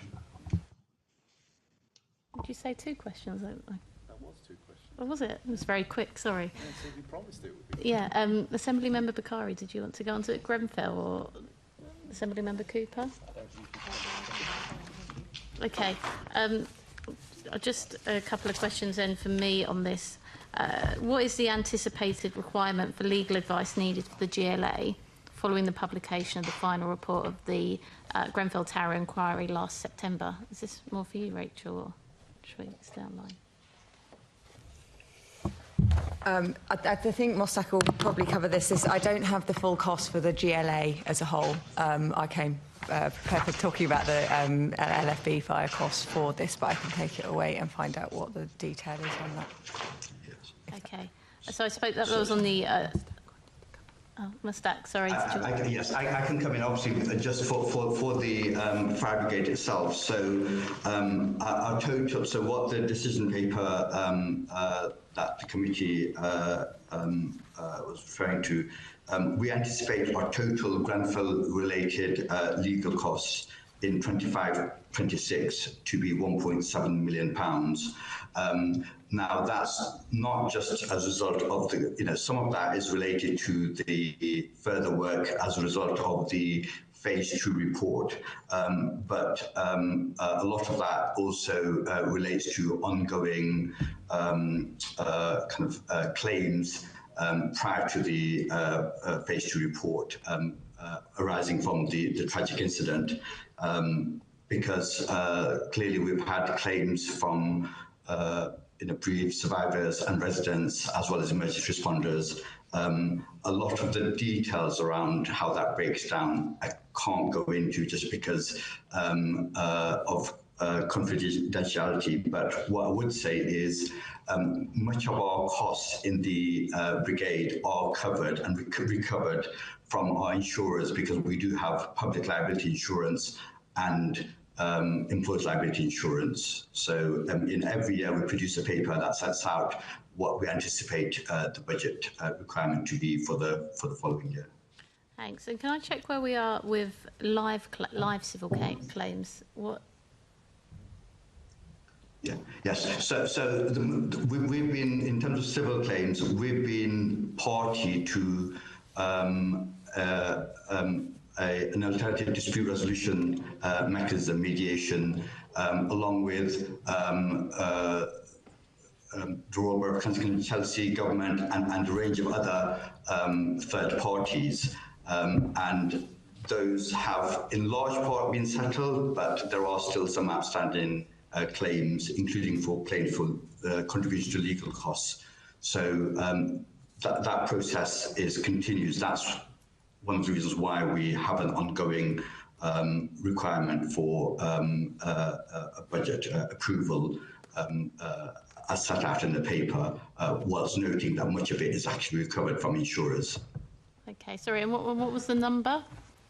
So the number, as per the paper, for our anticipated, the request was to approve £1.7 million, of which we have in our base budget about £700,000, and the rest we expect to be able to recover from our insurers. Sorry, just to be clear, the number of live civil claims. Okay. I'd have to probably write back to you with the claims, number of claims. Okay, if you could, that would be much appreciated. Yes. Thank you. Yes, I will write back, and I will have to also just to make the point that the level of detail I'd have to obviously consult with my kind of legal counsel colleagues, just because some of that is still part of litigation. But we will write to you and tell you what we are able to inform you of. Yeah, thank you. It'd just be more a number to see kind of where we are on the number, not necessarily the detail of those claims. Moving on to the Privacy for All programme, did any members of the committee have any questions on this? I think Assemblymember Cooper said that she was going to ask some questions, or not. No. Yeah. No. Okay. Well, I just have one question then, very quickly. So it's just really about the challenges and the timescales. We're working on the premise of trying to convert some really old buildings, and that is going to be going to cause some problems for you. So have you factored this into your costings and into the timescales that you've set? Indeed, thank you for the question. Indeed, we have. We've learned a lot since we've started this programme. There are a range of challenges, as you know, given the variety of our states. So a number are listed. Some of them we need landlord's consent. Some of them are PFI. We're doing this programme alongside keeping fire stations open to maintain the fire cover. That's important to us. And so the lessons we've learned as we've progressed this has been factored into the remaining schedule, both in terms of time and cost. Thank you. And Rachel, I'm aware that we've brought you into these items and you waited very patiently, and I'm very, very thankful for your time. Was there anything you wanted to say to the committee about either of the 3 items that we've discussed? No, I don't think so. I don't feel the need to ask me any specific questions just because I'm here. It's as an interim executive director, it's always helpful to hear some of the background of things, of decisions that were taken before I was in post as well anyway, and to hear what the Assembly members are thinking about so I can shape work going forward. So still well, thank you, and it's lovely to meet you in your interim capacity, and I hope all goes well, and thank you for giving us your time. We really do appreciate it, especially seeing as perhaps there was not so many questions to answer, but thank you so much for being here, and feel free to leave as you wish. With that, can I ask members to note the report as background to put in questions to invited guests and note the subsequent discussion? And delegate authority to the Chair in consultation with the Deputy Chair and Party Group lead members to agree any output arising. Agreed. Thank you very much. Moving on to the London Assembly Budget 25-26, can I ask the committee to agree the proposed allocation of the Assembly and Secretariat budget for 25-26? And approve the general use of the Assembly's budget as allocated to the relevant teams within the Secretariat by the committee for 25-26?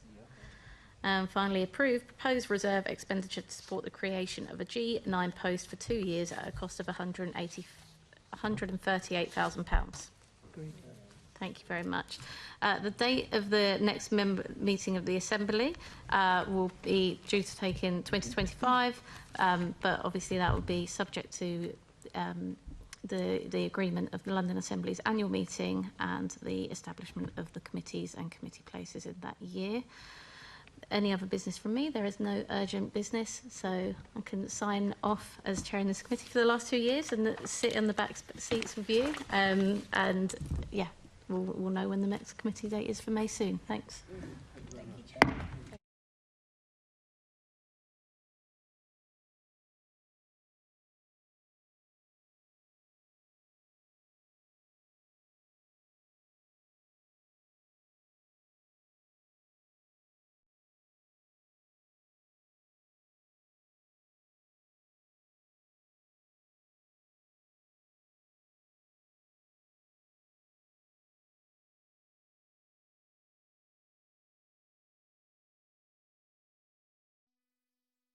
This is the broadcast from City Hall. the home of the Greater London Authority. Please stand by.